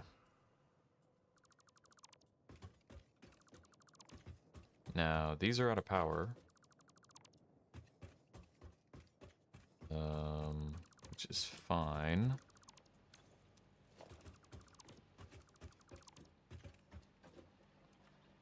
Because it's fine. I don't need that many more rotors anyways.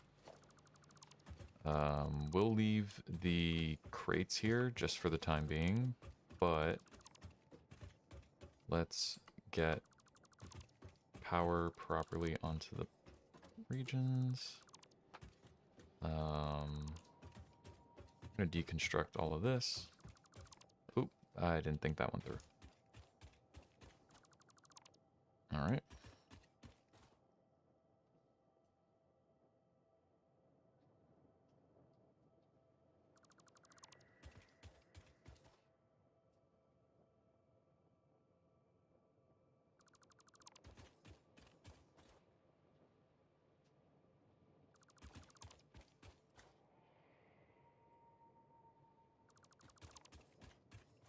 All right.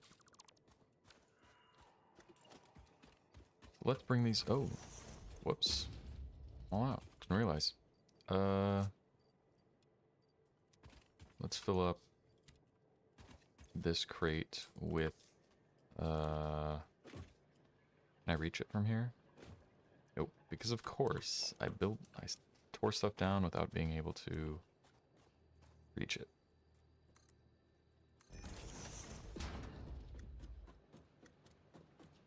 What are you? Oh, you're screws.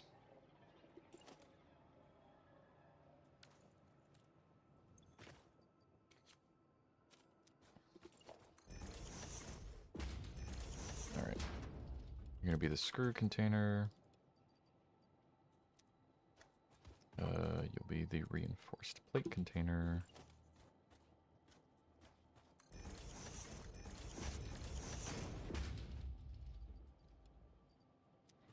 Yeah, we'll do that. So, I think I have the space to pick the rest of these up. Yeah, that's fine. That all goes here. So there's a cool little tidbit that people have for having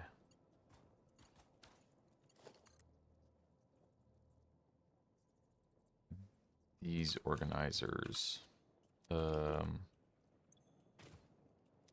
did I put the concrete? Did I put it up here? Yeah, I did. What you do is you take the belt and you just have it come out a little, and it will output the material.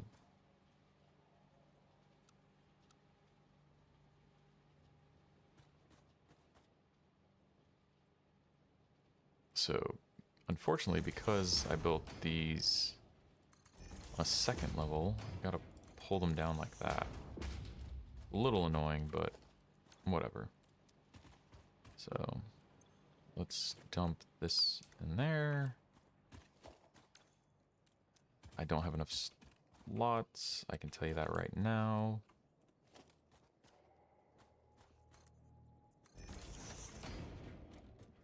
So let's just play it safe. Oh, okay, I did have enough. I thought I wouldn't. But, okay. It's very quiet now that the factory's been kind of scrapped. So. Can I manage to get up to this one doing this? Hey, look at that. Perfect. We'll just stick all of that in this one. So we'll just pick up a few of each resource. Not screws, but I know that I'll need the rest of these, at least in some capacity. Cool. So it's fine having these power lines underneath, but I do want to bring up these belts more appropriately. Whoops. Nope, that built correctly. Cool.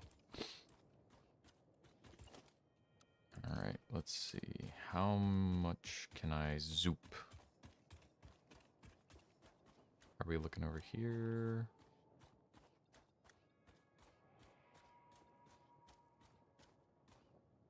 There we go.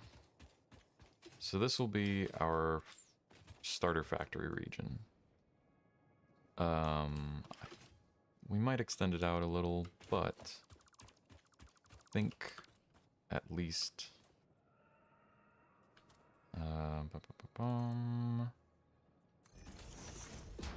this side is definitely the end. I'm not gonna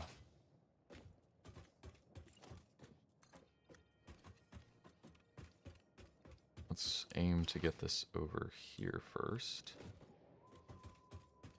When do we cap out? Right here. All right. Cool. So this will be a gap because of reaching this section. Oh no. Why did that? Oh, because I selected that one.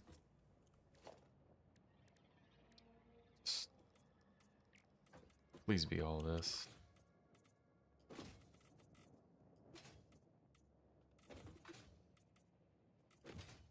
See, if later on in the game you get a jetpack and something else. I don't remember what it's called. But those make it so much easier to build and stuff on a grand scale. So, alright. So let's see. For what do I want to do for smelters? Because I want a belt balance. Let's assume for the starter base that we will cap out at, let's see. So if we do 480 divided by 30, that's going to be 16. That is a little nicer. Yeah, okay. So, what I'm thinking, we're going to do the iron smelting here. We'll do the copper here since it's a little simpler. We can get started with it right now. So, with that in mind, we're going to have the, how do I want to do the belt balancing? Because output will be manifold, so I'm not worried about that. But input will be balanced.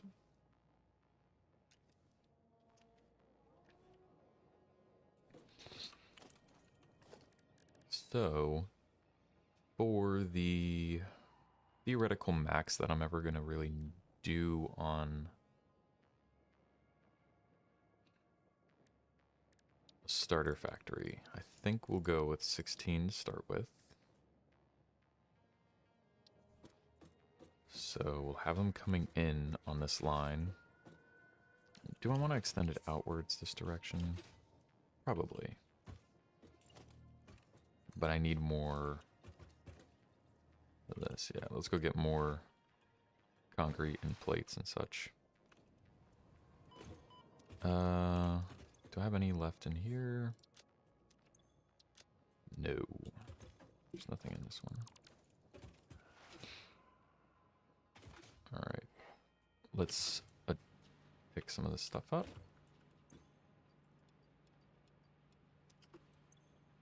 We'll just take the rest, honestly.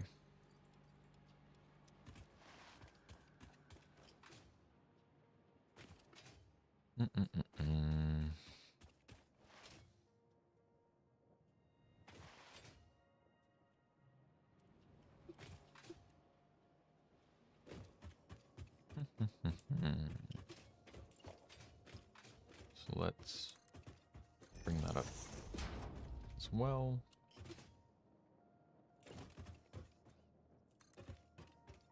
So let's see, how far out can I go? Because I'd like to bring it out to the end here at least. That's cool. All right, perfect. And can I get all the way to the end? Looks like I did. Oh, I actually went a little too far. Cool. All right. So let's see. Theoretically, so this is the end, and we want to route our smelters. I'm not going to run any lines to the side of the smelters, so I'm not too worried about that.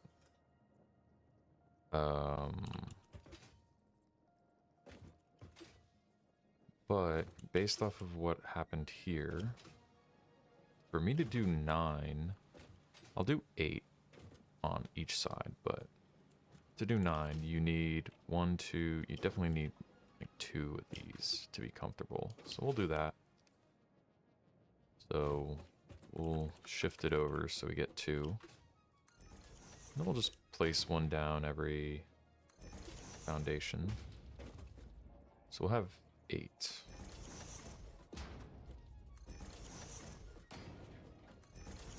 So 1, 2, 3, 4, 5. 6, 7, 8. Cool. So then we're gonna have a splitter feed into them.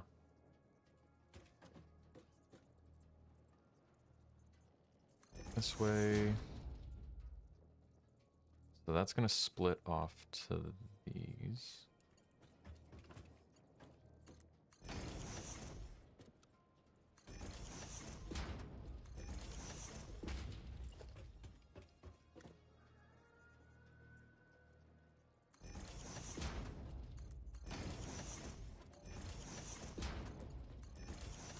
Do the same thing. We're gonna have this one right here, but we're going to actually take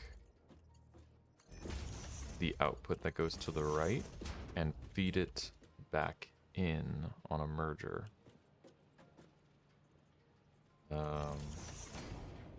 It's not even aligned. Okay. So yeah. Why? Okay. I forgot that I have it so tight that straight wouldn't work. Okay. And then we need... Why did I need a third? What?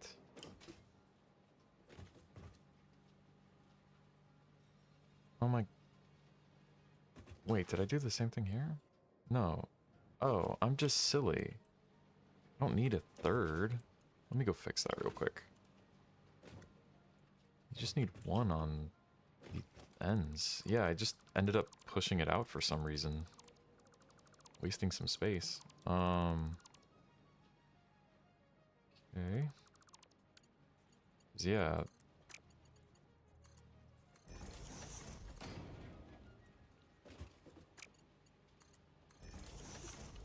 Oh, jeez. Feel very silly right now. We'll leave this one. Get rid of this.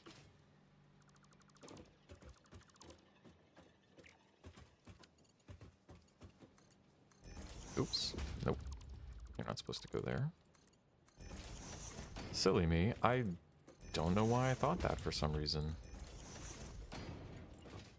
Yeah, you just need the one here.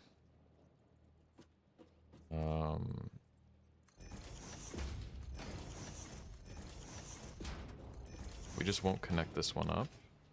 These two are connected. We don't need this. And we can bring this conveyor lift in a little, at least.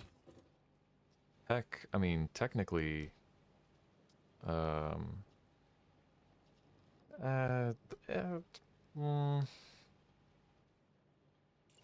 it's fine. But yeah, we can very easily bring this right up against it.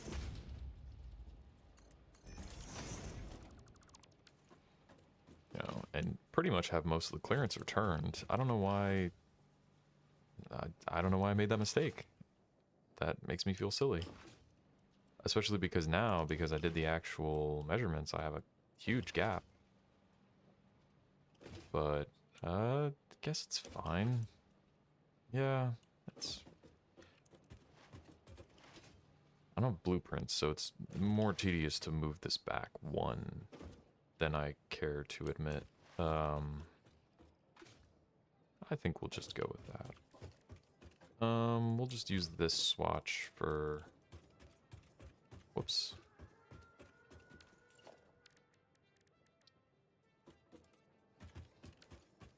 Can I, like... So if I'm in this mode, can I... Okay, so this is just a quick switch on that. I wish you could, like... select it the same way you can select other ones. That feels like that would make more sense. But... oh well. Okay, well... the lessons learned. I mean, I guess I still need the one, but I guess instead of having them kind of centered here, I could push them out. But it's whatever. So on this side, we're going to do the same thing. Just have it aligned.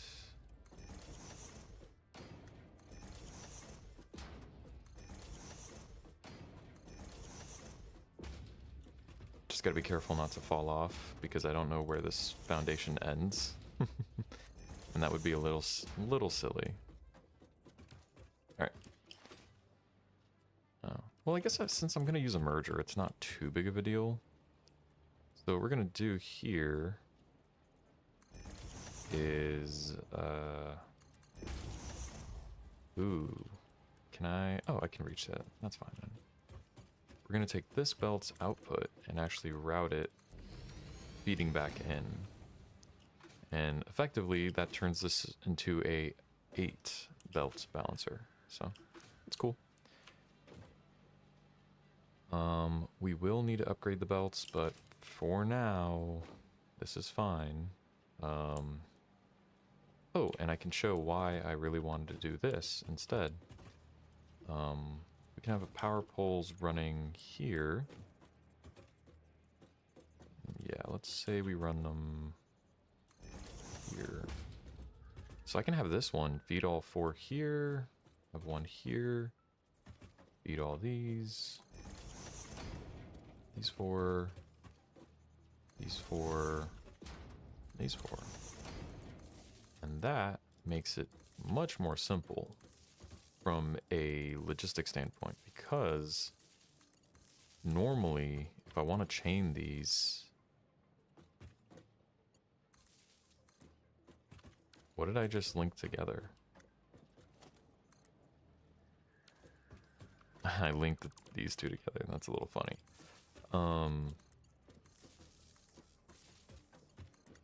If if you want to daisy chain these, you can only power 2 buildings. So I would have to actually double the amount of these power poles I would need to actually, you know, run power through them.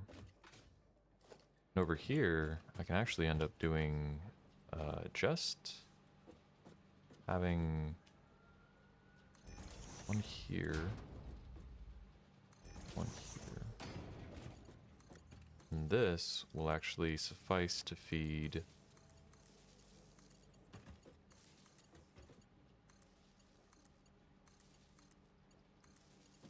so that feeds 4, this feeds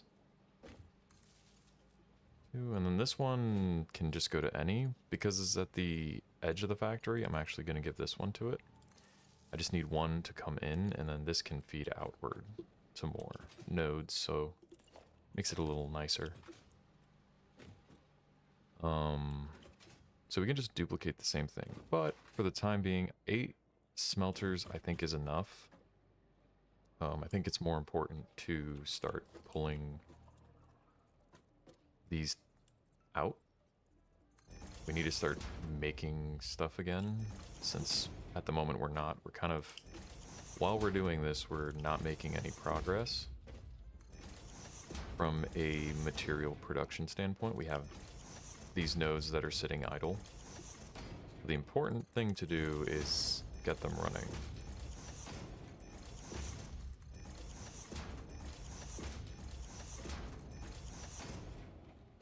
Okay. If you put mergers or splitters within a certain distance of the input or output, and you just double click on the output, it automatically will connect. This is a little too far, so it won't, but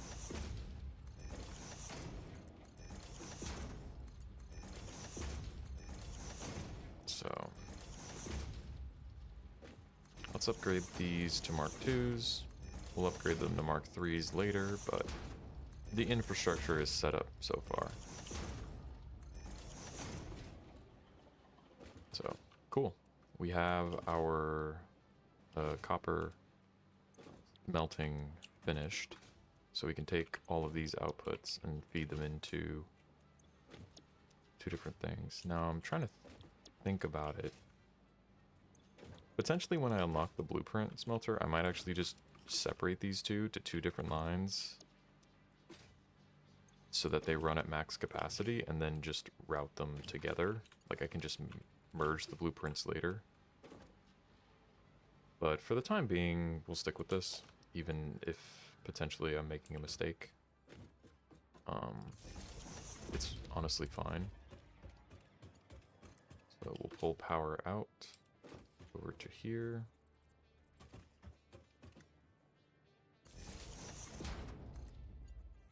Alright. And now, so this is our power grid. We can just pick it up, and these bad boys are all running again. Let's get these. Let's get the power grid back linked on the ground floor.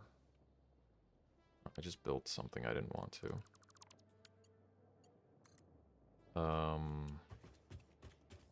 Let's see, what do we got going on here? Ouch. I think we could just directly hook it up. I mean, not really too worried about that. Okay, really? Did I really miss it by like an inch? Okay, that's actually quite a big miss, so I'm not gonna complain. Whoops. Alright, so we got this running. Let's...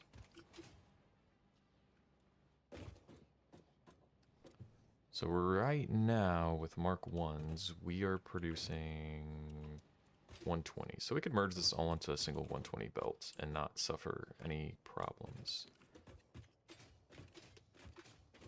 Alright, so we have the conveyor hole here. We'll bring them up first and then merge them up on this platform. Nope, that's a lie. Let's merge them first, because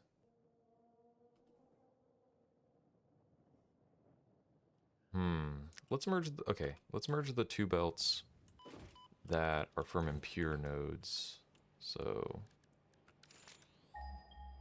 this is impure, normal, and impure. Okay. So we're going to take this belt and this belt, and we're going to merge them together first. So that we have a 60 line, and then this one will be a second 60 line. So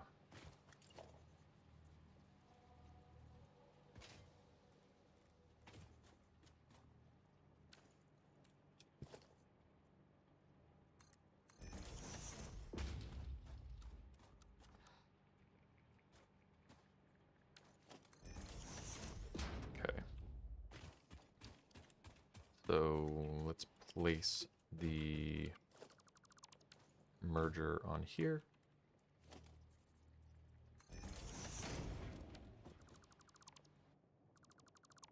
Is this going to be just too long? Yep, that's funny. About curve.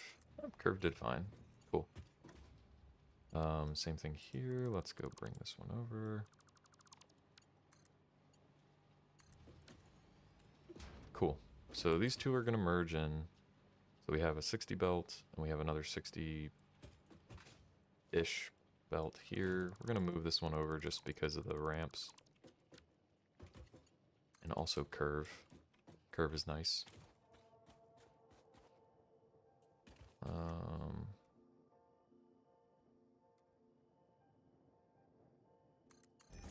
Yeah, so let's bring this over here.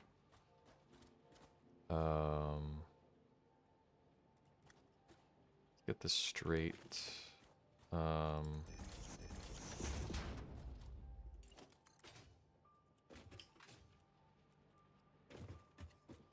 Yep, perfect. So we'll get that going that way. So we have our two belts, and we will actually... I'm thinking we'll actually end up lifting this one above.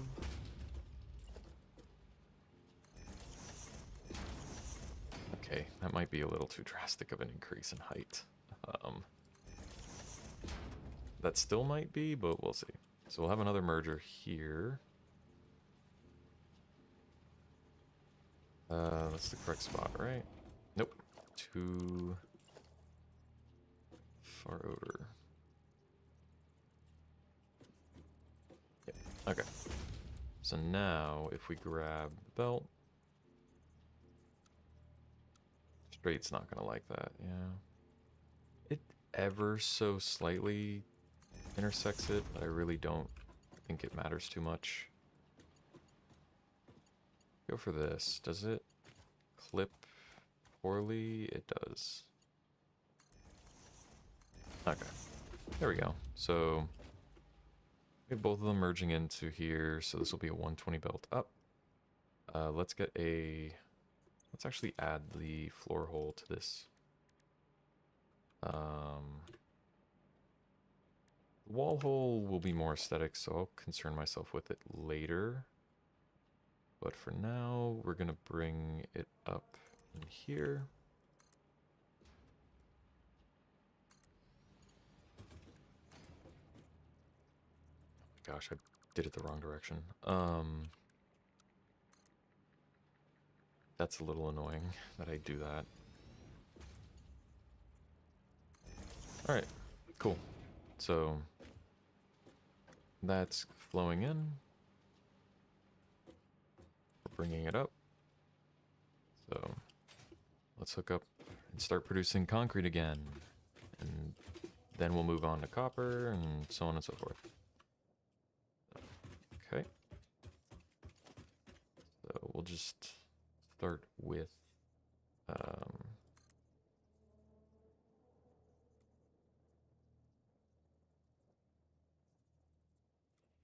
let's keep it out of the way more.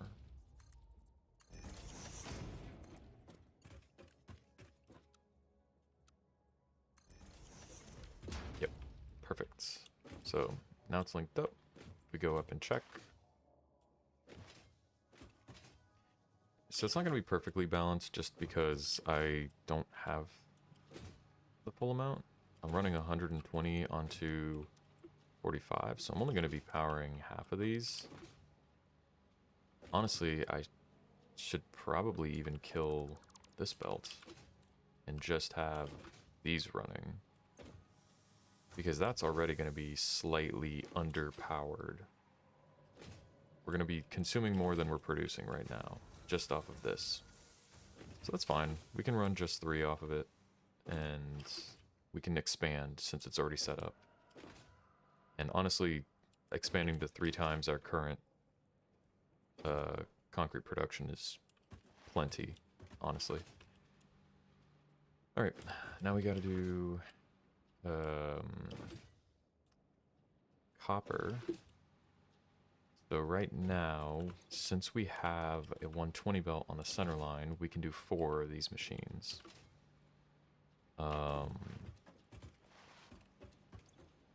So since we can do 4 of these, I think we'll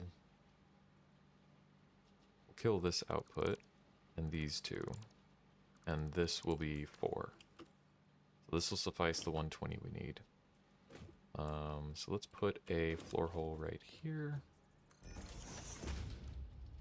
Mark II going in. Cool. So we have that set up. How many did I use? 2 past the actual smelter end. Okay, cool. So this will be where we sort of section it off, and due to the output being here, we'll give it 1 square of clearance. Cool. Yeah, I like that. And then once we have catwalks, it'll look a little nicer. So then we're gonna take this.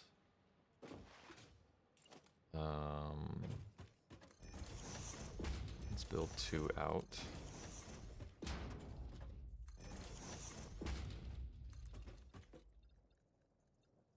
Make sure I do the right distance. Okay.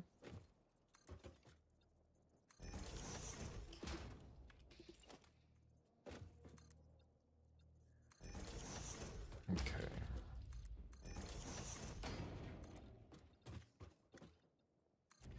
So this will split off into our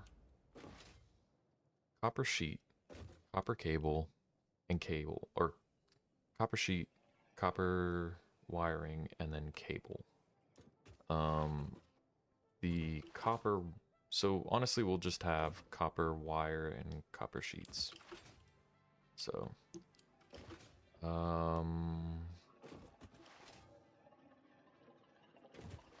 yeah, having dedicated smelter lines might have been a better idea, but whatever. Bum, bum, bum, bum, bum, bum. Bum, bum. Got distracted. I'm just messing around. Okay. So honestly, let's put a floor hole here and Mark II. We're gonna start with the floor hole. Gonna pull resources out, flow it down underneath, and then we can move. So no matter what, this is not gonna exist because we have to have a gap due to how I'm thinking of doing this. So let's see.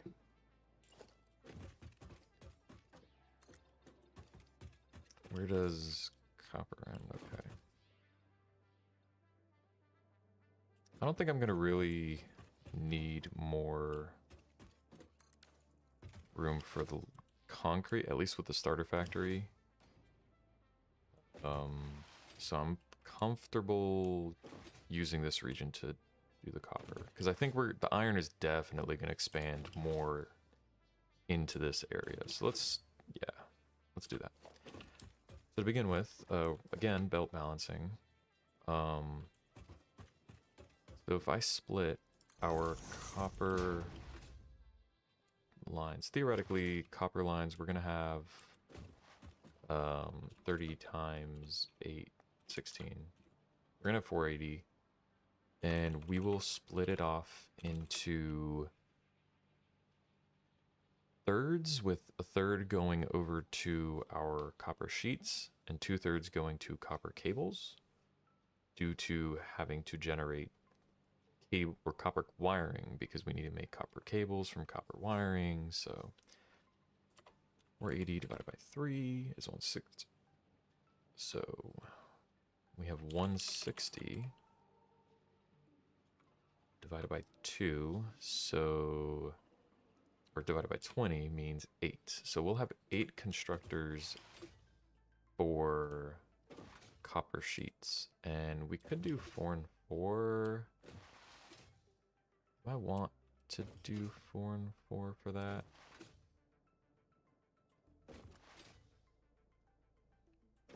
No, it'll just be easier to do 8. So, okay, so we'll give two of clearance, because I have now learned my lesson.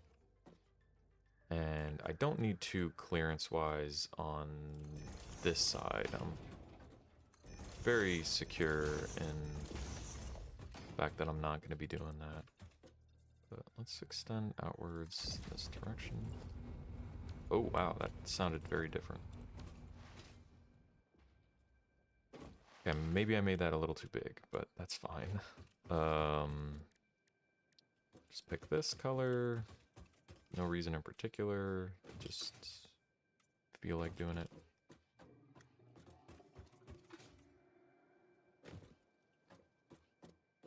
And the output will be on a manifold. So yeah, why did I do a merger on this when I could just do a manifold? Yeah, because the manifold would just take up this one line. I mean, it doesn't really matter for this, but in the future it will. Not a big deal. But we definitely are doing a manifold for this one. I'm not... yeah. Now, can I link these two? Uh-oh. Why did I feel like I couldn't in the past? I don't know. Oh, it's very desaturated. Ah, being attacked by the desaturation. Okay.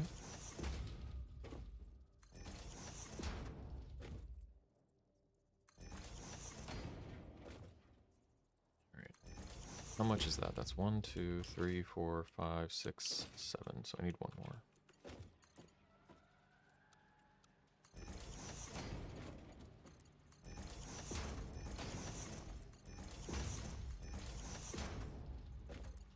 So we'll have to upgrade this to a tier 2 belt, but for the time being, it's fine.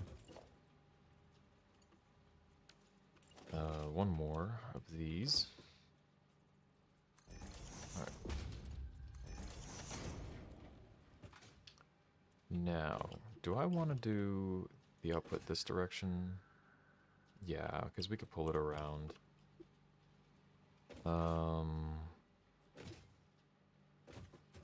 And because I'm going to do storage units, we'll need this row for organization, so we'll section it off here.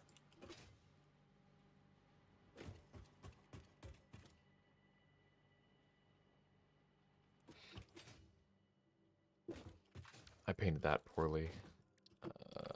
Let's fix that.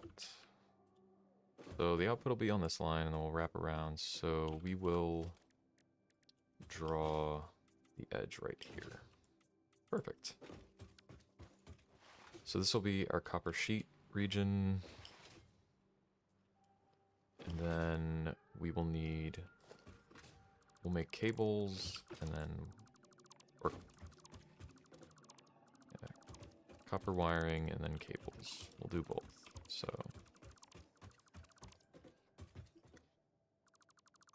alright, cool. I'll need to expand underneath to actually route it, because we're never routing across here. this is meant to be maneuvering, we'll route underneath. So cool thing is, because top and bottom, you can very easily see from the bottom our factory sections. So I know immediately that if there are two, if there's a, for these it'll be a little more tedious because there's one input, one output. But for multiple inputs with one output, it'll be very obvious which is which and what, you know, I can immediately tell, hey, this line, what is this doing? It's copper, or it's concrete. I just know that immediately. I don't need to, you know, figure it out. So it's very convenient. So we're gonna pull it down from here, route it over. Let's get more of these.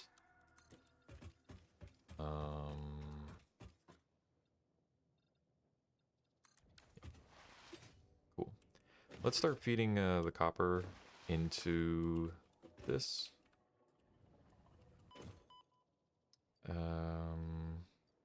Cables I'll need. Take that. And we'll put that into there. So. Alright, nope. Yeah, you know what? I'm not gonna do anything with this, so store that there. And I do have an extra slot, so we can run around with our coffee mug. Okay, so let's set up our copper lines now. So we have this guy here, and we have another copper line over here, which I don't know if I ever actually started pulling, but we will now. Hey, that's a 60 per minute. Perfect. Okay, I think it doesn't really matter where we pull copper up from, just that it's near its smelting line. So let me go find the smelting platform, and that's where we'll route it in. We'll route it into one of the corners. So,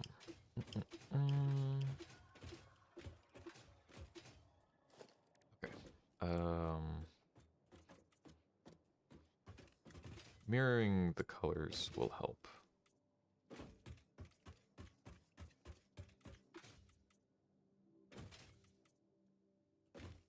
Oops, went a little too far, but that's fine. Okay.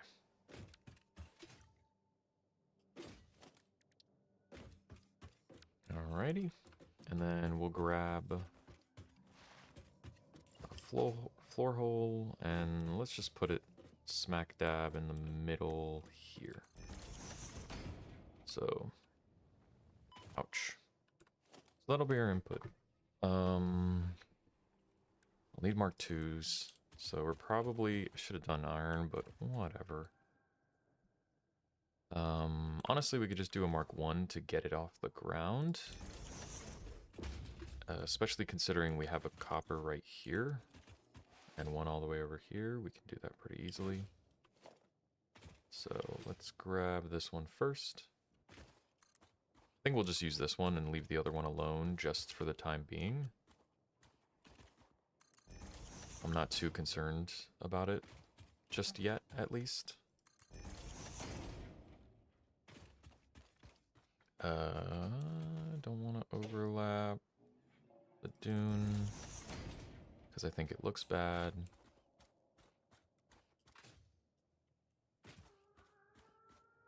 All right. And then we'll just plug it in directly. I'm not too concerned with it, honestly.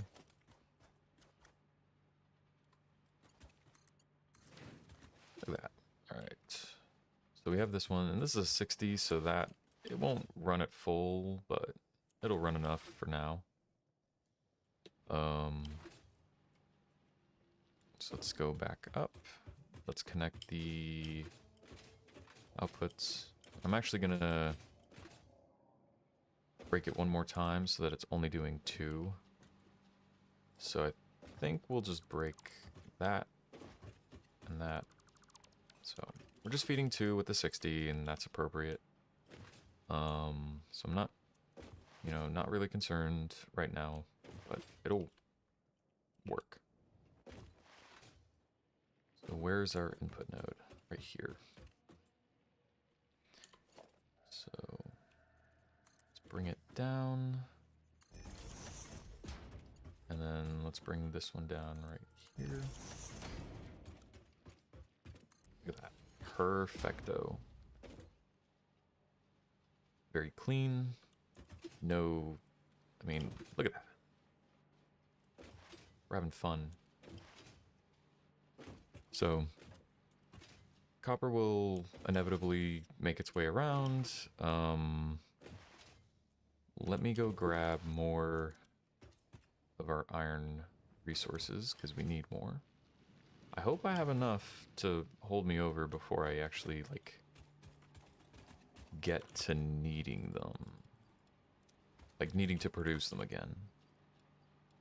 Let's grab more. Ooh, we're already producing more. I'm not too worried about that, honestly. You know what, let's just grab all of our reinforced plates.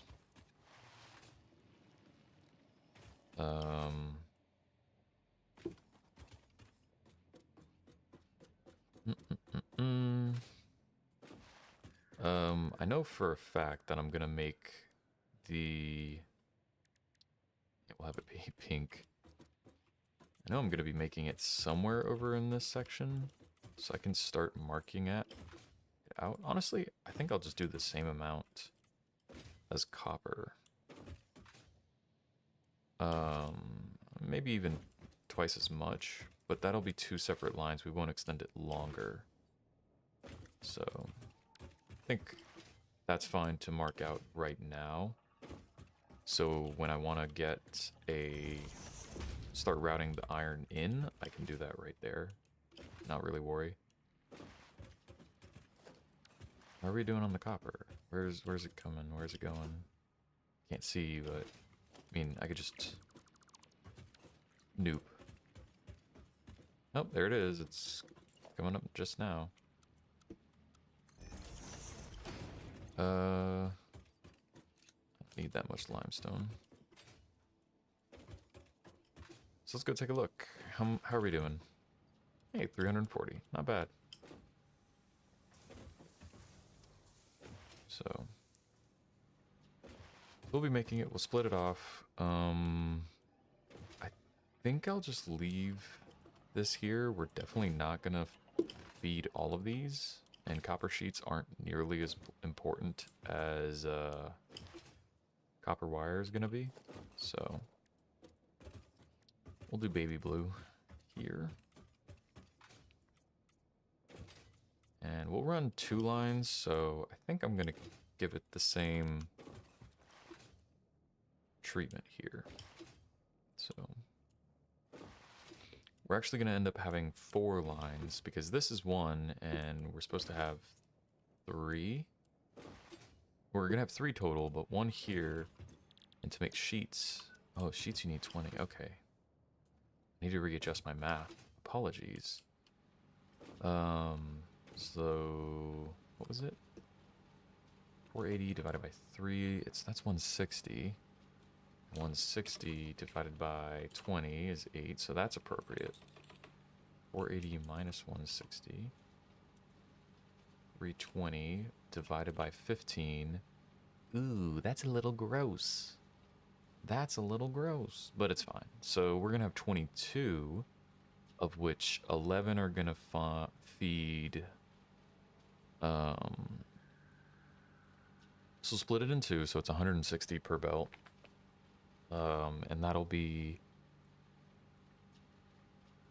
yeah, so 11 and 11 in reality for this one. So let's set that up. 1, 2, 3, 4, 5, 6, 8, 9, 10, 11. Let's see.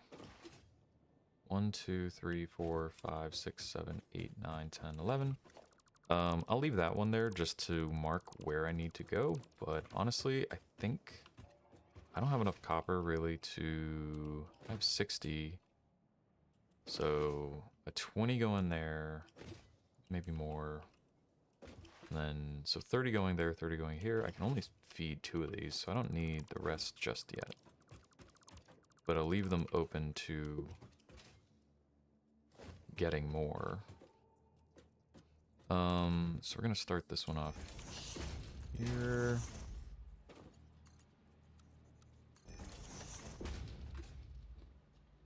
Okay. We will set up the... Okay, maybe I should have kept them, at least to set up... Ew. To set up the routing infrastructure surrounding them. So I know where I need to place everything. Okay, so that's these 3. So these 3 will be this one. Okay. That'll be these 3, and then these 3 will be on this one. Yep. And I'm out of cable. Wow. Who would have guessed? I did, because I would have guessed. Alright, so we're producing copper. Let's start feeding this over here so we can start making copper wires.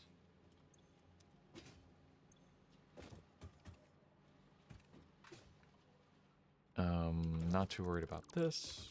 Let's get rid of these, because I know exactly how much I'm needing. So I'll have one more right here. And the cool thing is that... Oh, I have this... Nope, gross. That was...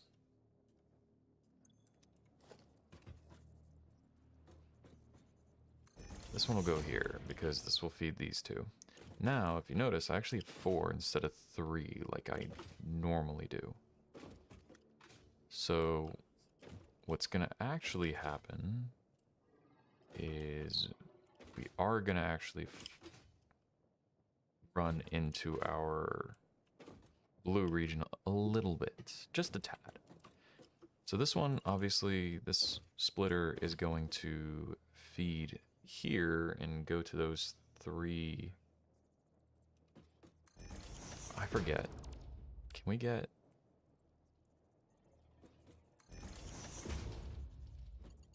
Okay.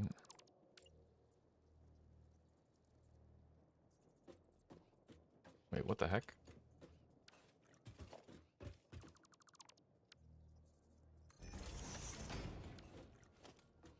Oh man, I meant to place these down like completely wrong.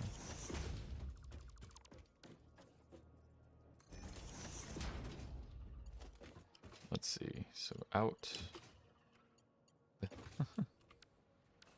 Okay. Is this some merger? Why was I placing mergers down? Oh, this is a merger. That's weird. I'm really confusing myself here with this. I should see 3 outputs and 1 input. I do. See it on all of these. Okay. So normally I put a splitter right here to get these 3. And I will still do that. If I intersect these, can I still get them? I can't. So this one will be out just a little. But what we're gonna do here is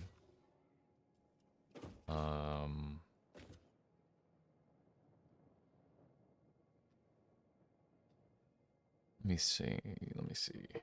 Let me think about this. How did I do this in the past? So you route this together. That flows out to these 2, and then, or these 3. But then you need another conveyor splitter that's going to split onto 2 lines for this. Which we could just do here.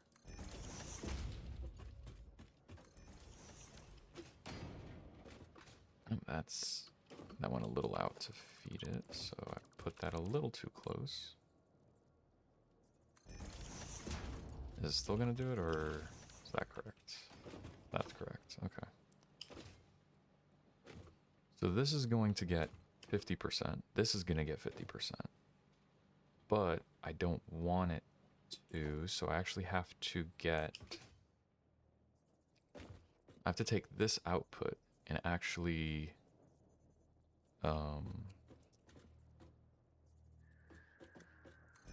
So one of its outputs are going to route there. But then the other two are going to go into a merger right here.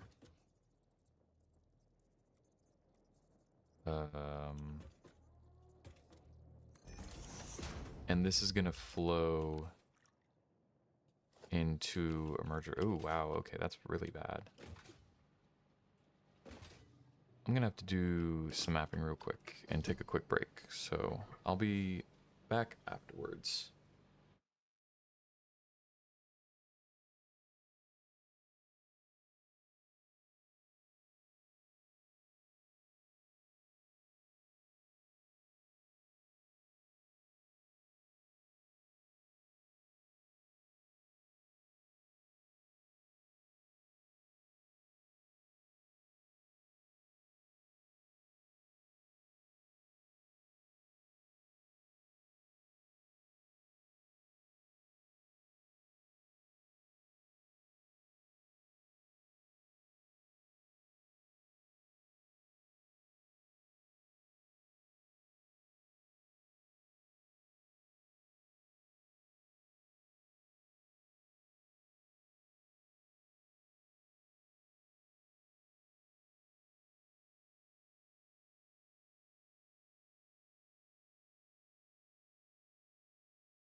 All right, sorry about that.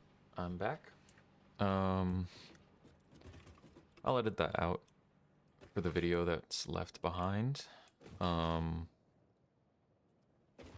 But yeah, so this load balancer is going to be a little bit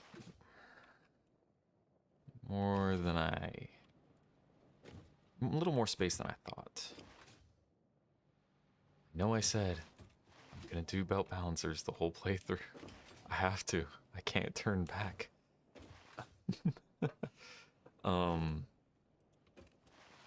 So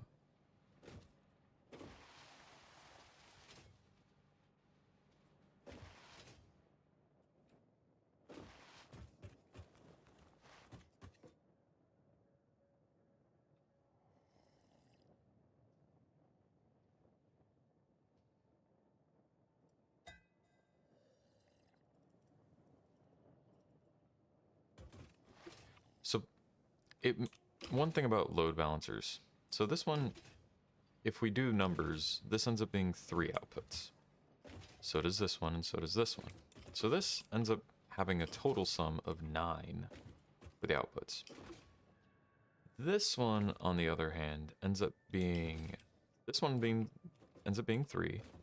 This one ends up being 9.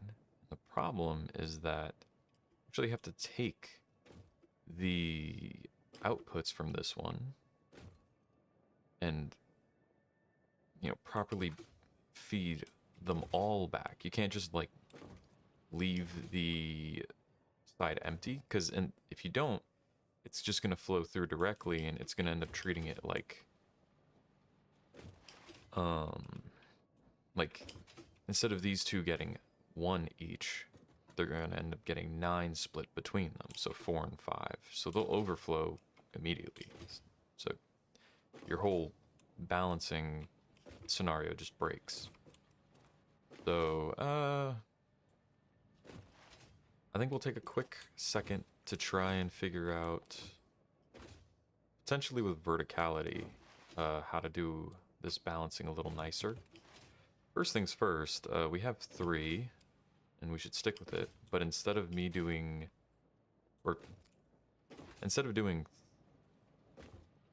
well, these being 3 is fine. But instead of doing 1 of these feeding 3 and having a factor of 9, we could have 1 here feeding 2, and that be a factor of,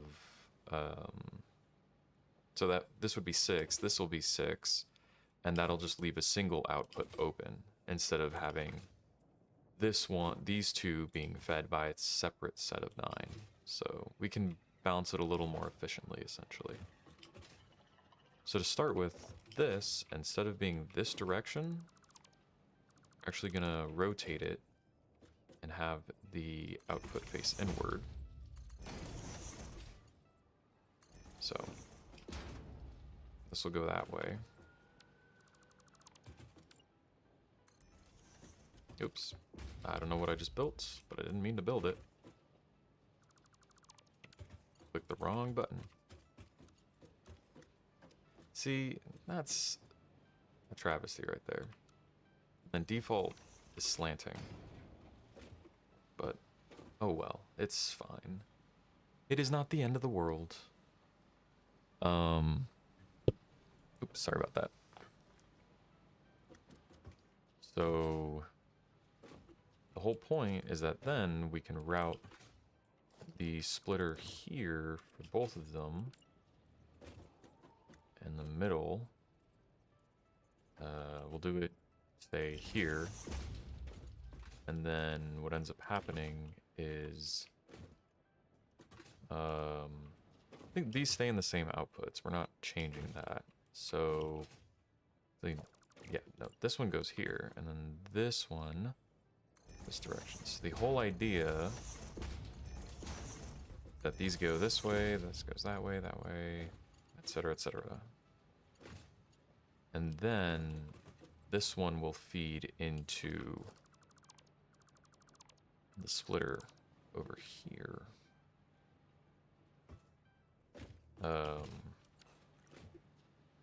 Yes, this feeds to this one and over to this one. Okay, that's way too in. um, yeah. So this will feed into this one, and this will feed into here, and all that means is that we just need a single merger right here.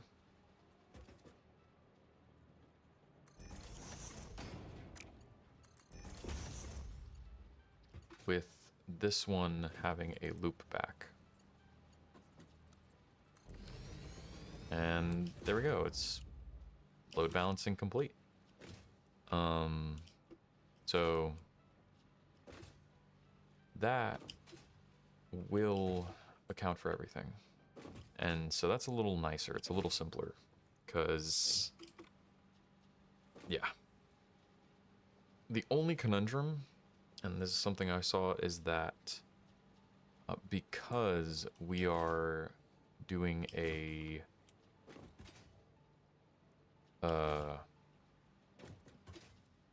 because we're splitting this back to the main belt, what's going to end up happening is that the input is going to be actually bottlenecked slightly. Not too big of a deal, because for all intents and purposes, it ends up being almost the same. It's just a sort of processing overhead.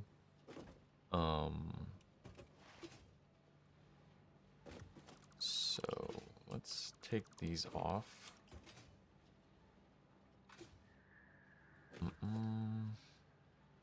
So we'll leave these because it's 11, but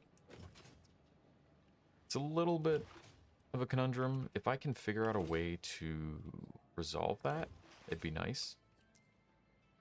The only way to resolve it perfectly is to, like, take the excess and then, like, split it amongst all of these, the belts merging in.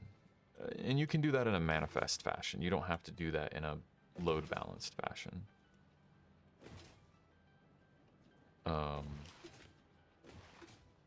You actually probably do need to do it in a load balanced fashion. Never mind. Either way, we'll just go with this method and take the processing hit. If I see more issues than not with belt balancing, there's still the opportunity to switch. Not the end of the world. I'd rather not, but, you know, beggars can't be choosers with that. So, alright. So if we run the copper over to here, let me get power lines.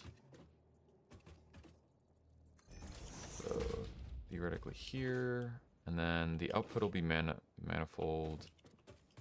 I'm actually gonna need. Oh wait, what? Oh, this do fine with 2. Why did I push it up against 1? It's my fault. Okay, so this will fit fine if I pushed it out 1 more, as it should be. I don't know why I ended up doing this. That's kind of annoying, but okay. Luckily, nothing too crazy has gone on, so just have to move this up.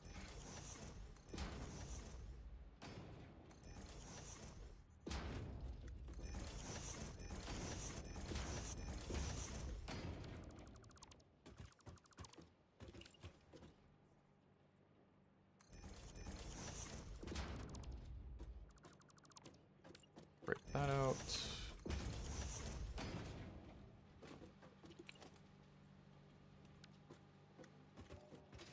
So we're just going to copy this pattern and just move it forward.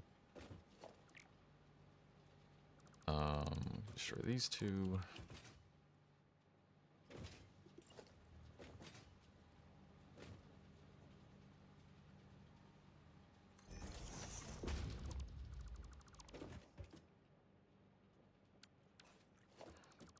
that.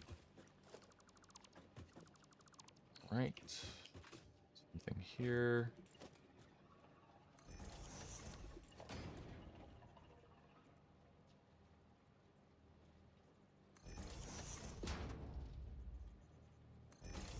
Is that too close? That's too close.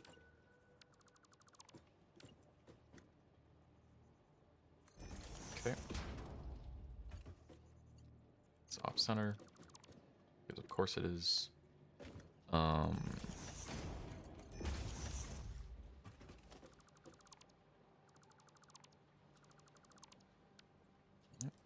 Because that'll go. What is it? Oh, because it's like that. Okay. So that goes in. That goes in there. I'll feed those.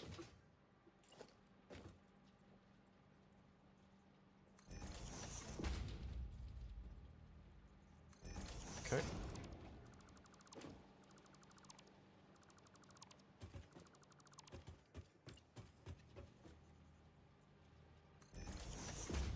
Oh, that's too far out.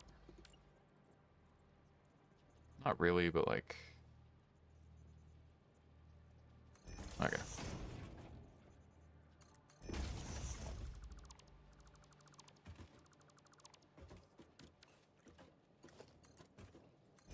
Okay. And then we'll destroy all of these. Because they're not needed yet. We'll leave the one at the end because it's not connected. So it's just split outward.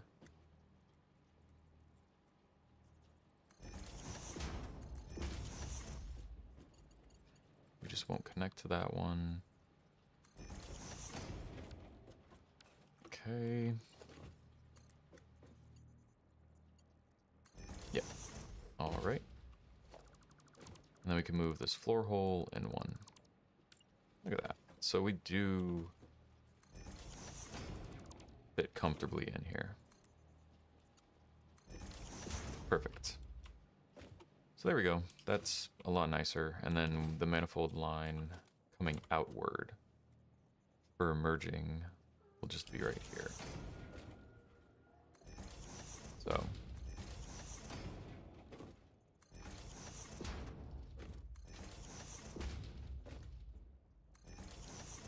wait a minute, did I do my math correctly?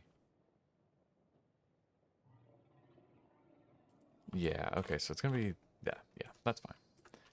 Okay. That's, yeah.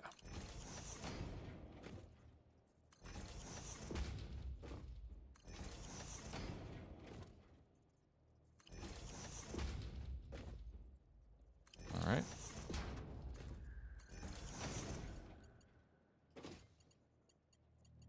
Oops.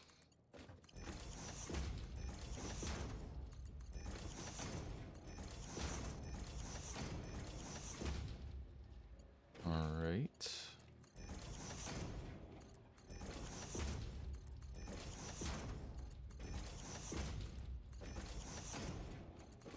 All right. So now we have our line ready. We'll need to set up another one. And so space-wise, this took up 1, 2, 3, 4 foundation tiles. So we'll need another 4. So honestly, that fits right here. So 1, 2, 3, 4. And then we can continue the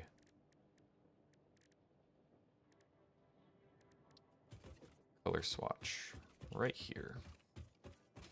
All right. So that's going to be our copper. So we finished with that.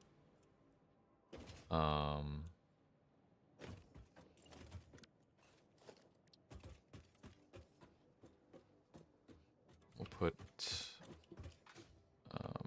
one out from this.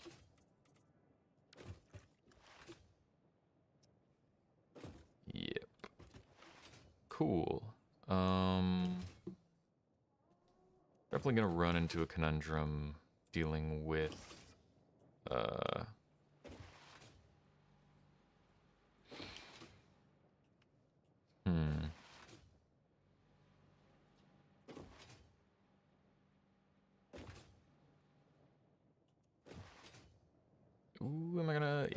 slowed down enough. Okay.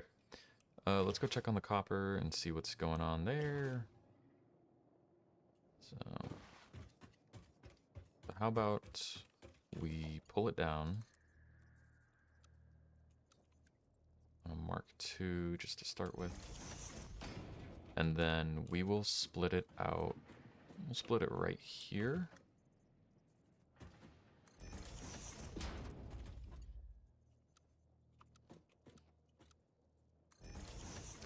We'll have one line going over here and one line going over here.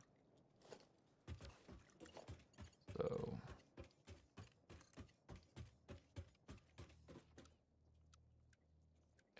we just need Mark 1s for the time being, all things considered. Since I'm just running 60 copper.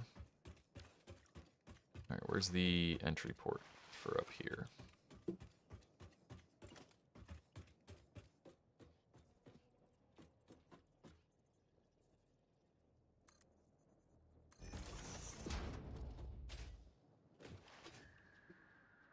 Oh, I never built the infrastructure. That's funny. I just gave myself 2. That's fine, honestly. We can set up more of the routing later. But at least here, need power. That's kind of a requirement. I think we'll just go with about here. And let's see, all the way down here. So how many is this going to service? This is going to service 1, 2, 3, 1, 2, 3. It can't do that, so it'll do 5. And then we'll just do 4 each then. That's fine. We'll do 4 each.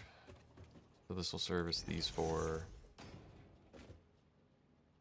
And then 1, 2, 1, 2, 1, 2, right here.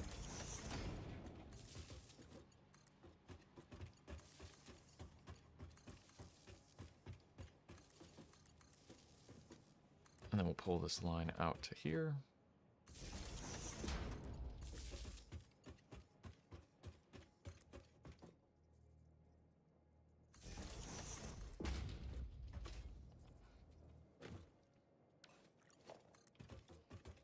Oh, I'm out of concrete. Why don't I go retrieve some more? Perfect.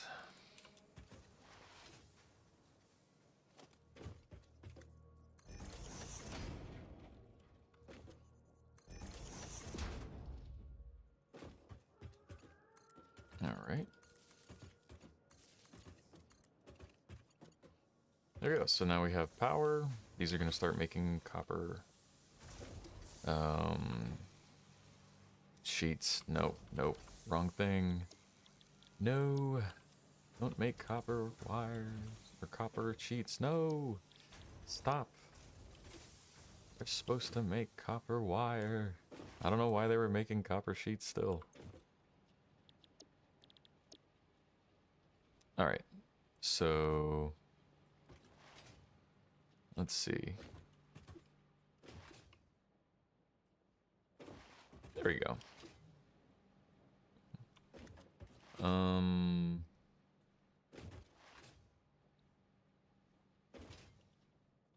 We will put down a storage container this way. Hope I did that correct. Yeah, that's fine.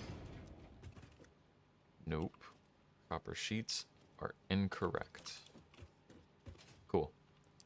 So that satisfies copper. Just wire. Okay, it's just wire. Stop saying copper wire. So that satisfies wire. We'll have another one that we then feed into cables. Ooh, so we'll need a little more space. Shucks. Might have been smarter. You know what? I can turn this one into the copper cable, or into the cable.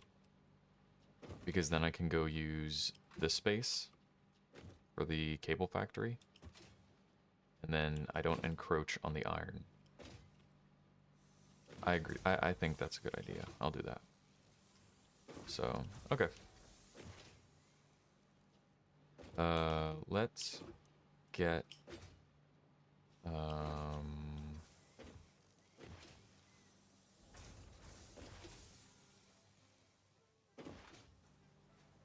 let's do that now then.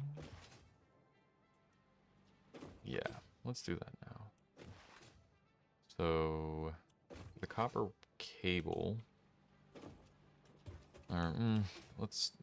No, we need to start with the iron sooner than later. Okay. So. Alright. So we're doing pink. Yeah, we're doing pink for iron, I guess. Pink for the iron smelters, at least.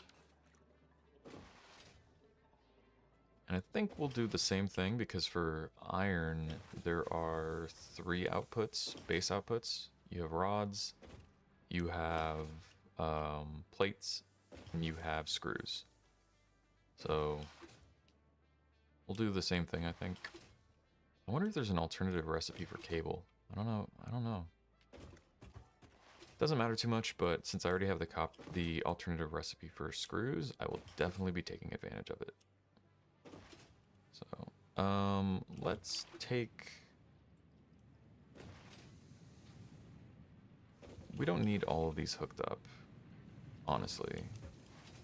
Just running these 2. So, kind of want to break some of these down to reuse them elsewhere for the iron ones, for example. But if I have enough resources, I won't care. Is this the same deal? 2 separate lines. 480 divided by 30, 16. So 8 with a loop back. Takes up 2. Yep. Alright, we'll do that. So 2 right here. So our smelters, we'll start them off right here. Yep. Let me get in the right spot. So that's 4, 5, 6, 7, 8. All right, cool. So we'll just work with this. It'll be the same sizing, honestly.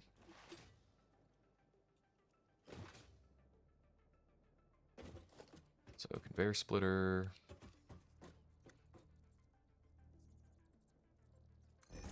So that's these 3. These 3. And then these 2 with a loop back. So a splitter right here to service all of them. And then a merger that has straight configuration, and we have a floor hole right here feeding in, and there we go. So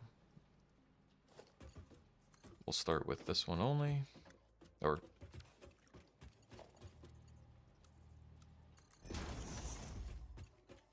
yeah, there we go.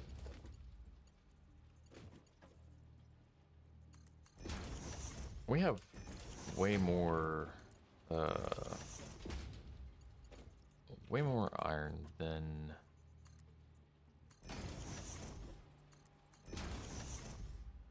that. So I think we'll set up 4 lines to start with.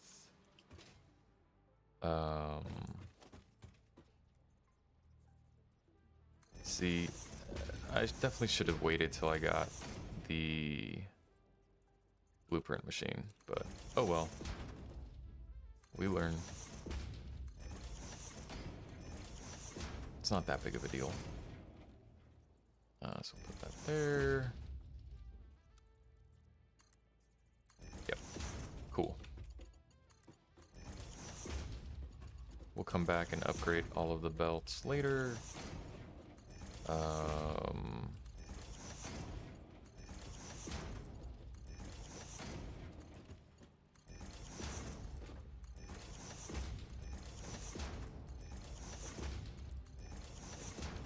How are we doing on belts, plates, and such? We're doing fine, it appears.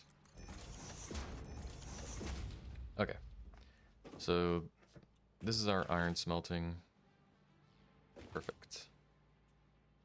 Now, let's start pulling iron up into this facility. Okay, I guess I decided this is gonna be my...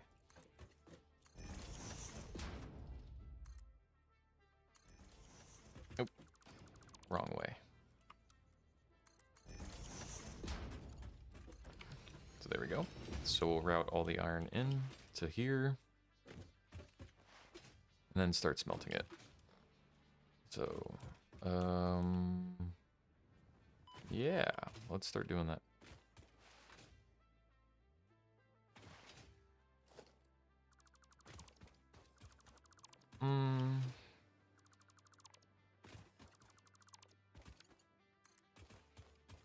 Curve.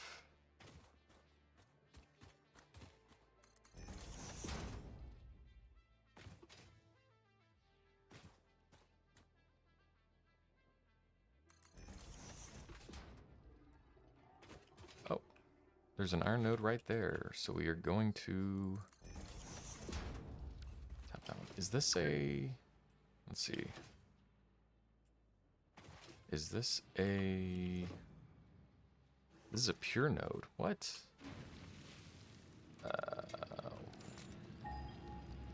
Really? Let me scoot off a little. Oh, wow. Okay. Never mind.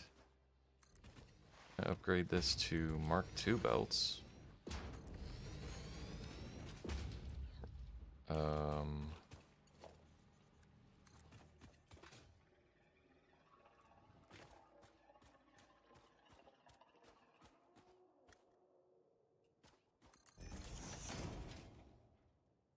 All right.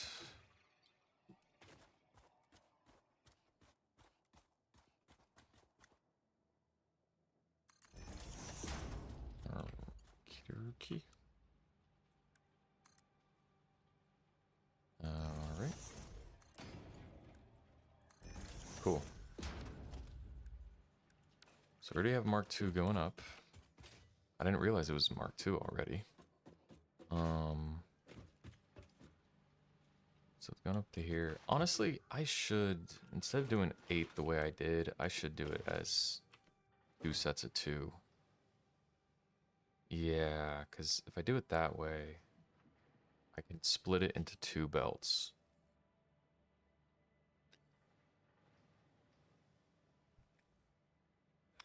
For smelting, and that's a little nicer. Well, we already have 120 coming in. I didn't realize that it was already at that.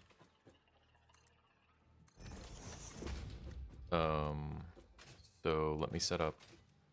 No, I already have 4. I don't know. I'm deluding myself into thinking I didn't properly set it up, but I did.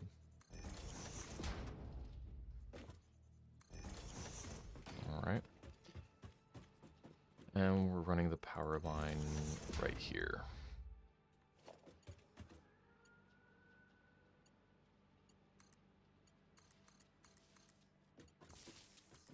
All right, so we can service same thing right there, and here. Oops, that's not correct.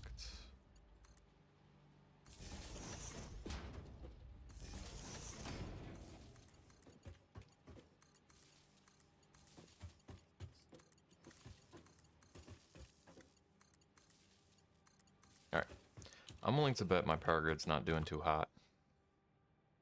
We're doing plenty fine. Okay. So... Okay.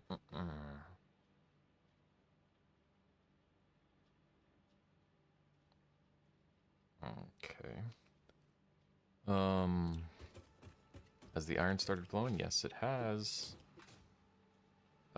This needs to be a tier 2 belt. this needs to be a tier 2 conveyor lift. And 60 and 60 is fine. I've already routed power. Oh. Ha ha ha ha. Alright, cool. But yeah, it makes sense for me to switch over to the 2-2 configuration because then I can route the 120 belts separately. I think I'm gonna do that instead. It ends up being almost the same. All that ends up happening is this is gonna feed these two, like... Oh, and I get to avoid a loop back, yeah. Because this will be for these two. One will be for these two. And then there will be a splitter right here to service these. And same for this side, and this will shift over a little to here. So I think we're definitely going to do that. Now or later? Now. Yeah, makes sense to do it now. One moment.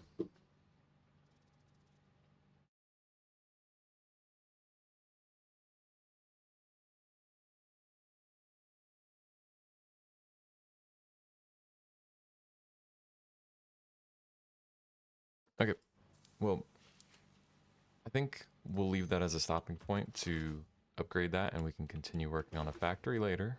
But for now, I think we're good. Sorry to cut it a little short, but it's been quite a while streaming, so I'm going to save, and thank you for watching.